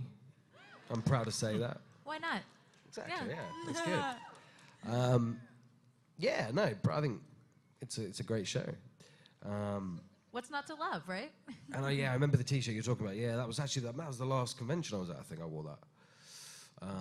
Yeah, no. Thank you. I see you're a Brony, right? Yes. Yeah. Well, you look great. You look great. It's great. Thank you. And I'm so sorry, but we only have time for one more question. Hi. Hi, I'm Michaela, and I'm from Enumclaw. And my question is, who's your favorite member of the Weasley family besides Ron? Okay. not Percy. We've established that. Oh, God, it's a great family. It's a great family. Molly is special, as you see. I love Mum. But yeah, I don't know. My brother, James and Oliver, the twins, Fred and George. They're great. Oh yeah, but everyone's. It was great. It's great to have that family. I think that's what I really kind of enjoyed. I loved all the scenes with the Weasleys. To have that kind of unit, we really felt like we were a family, and it was very special to me. But yeah, got to be my mum. And not just the Weasleys, but the whole cast. You guys were you really were, yeah. shows. That's why the movies are so successful and so poignant, and why they mean so much to all of us. So thank you for coming to Seattle. Did you guys enjoy this? Please, thank you. One more big round of applause for Rupert Grint. If you smile.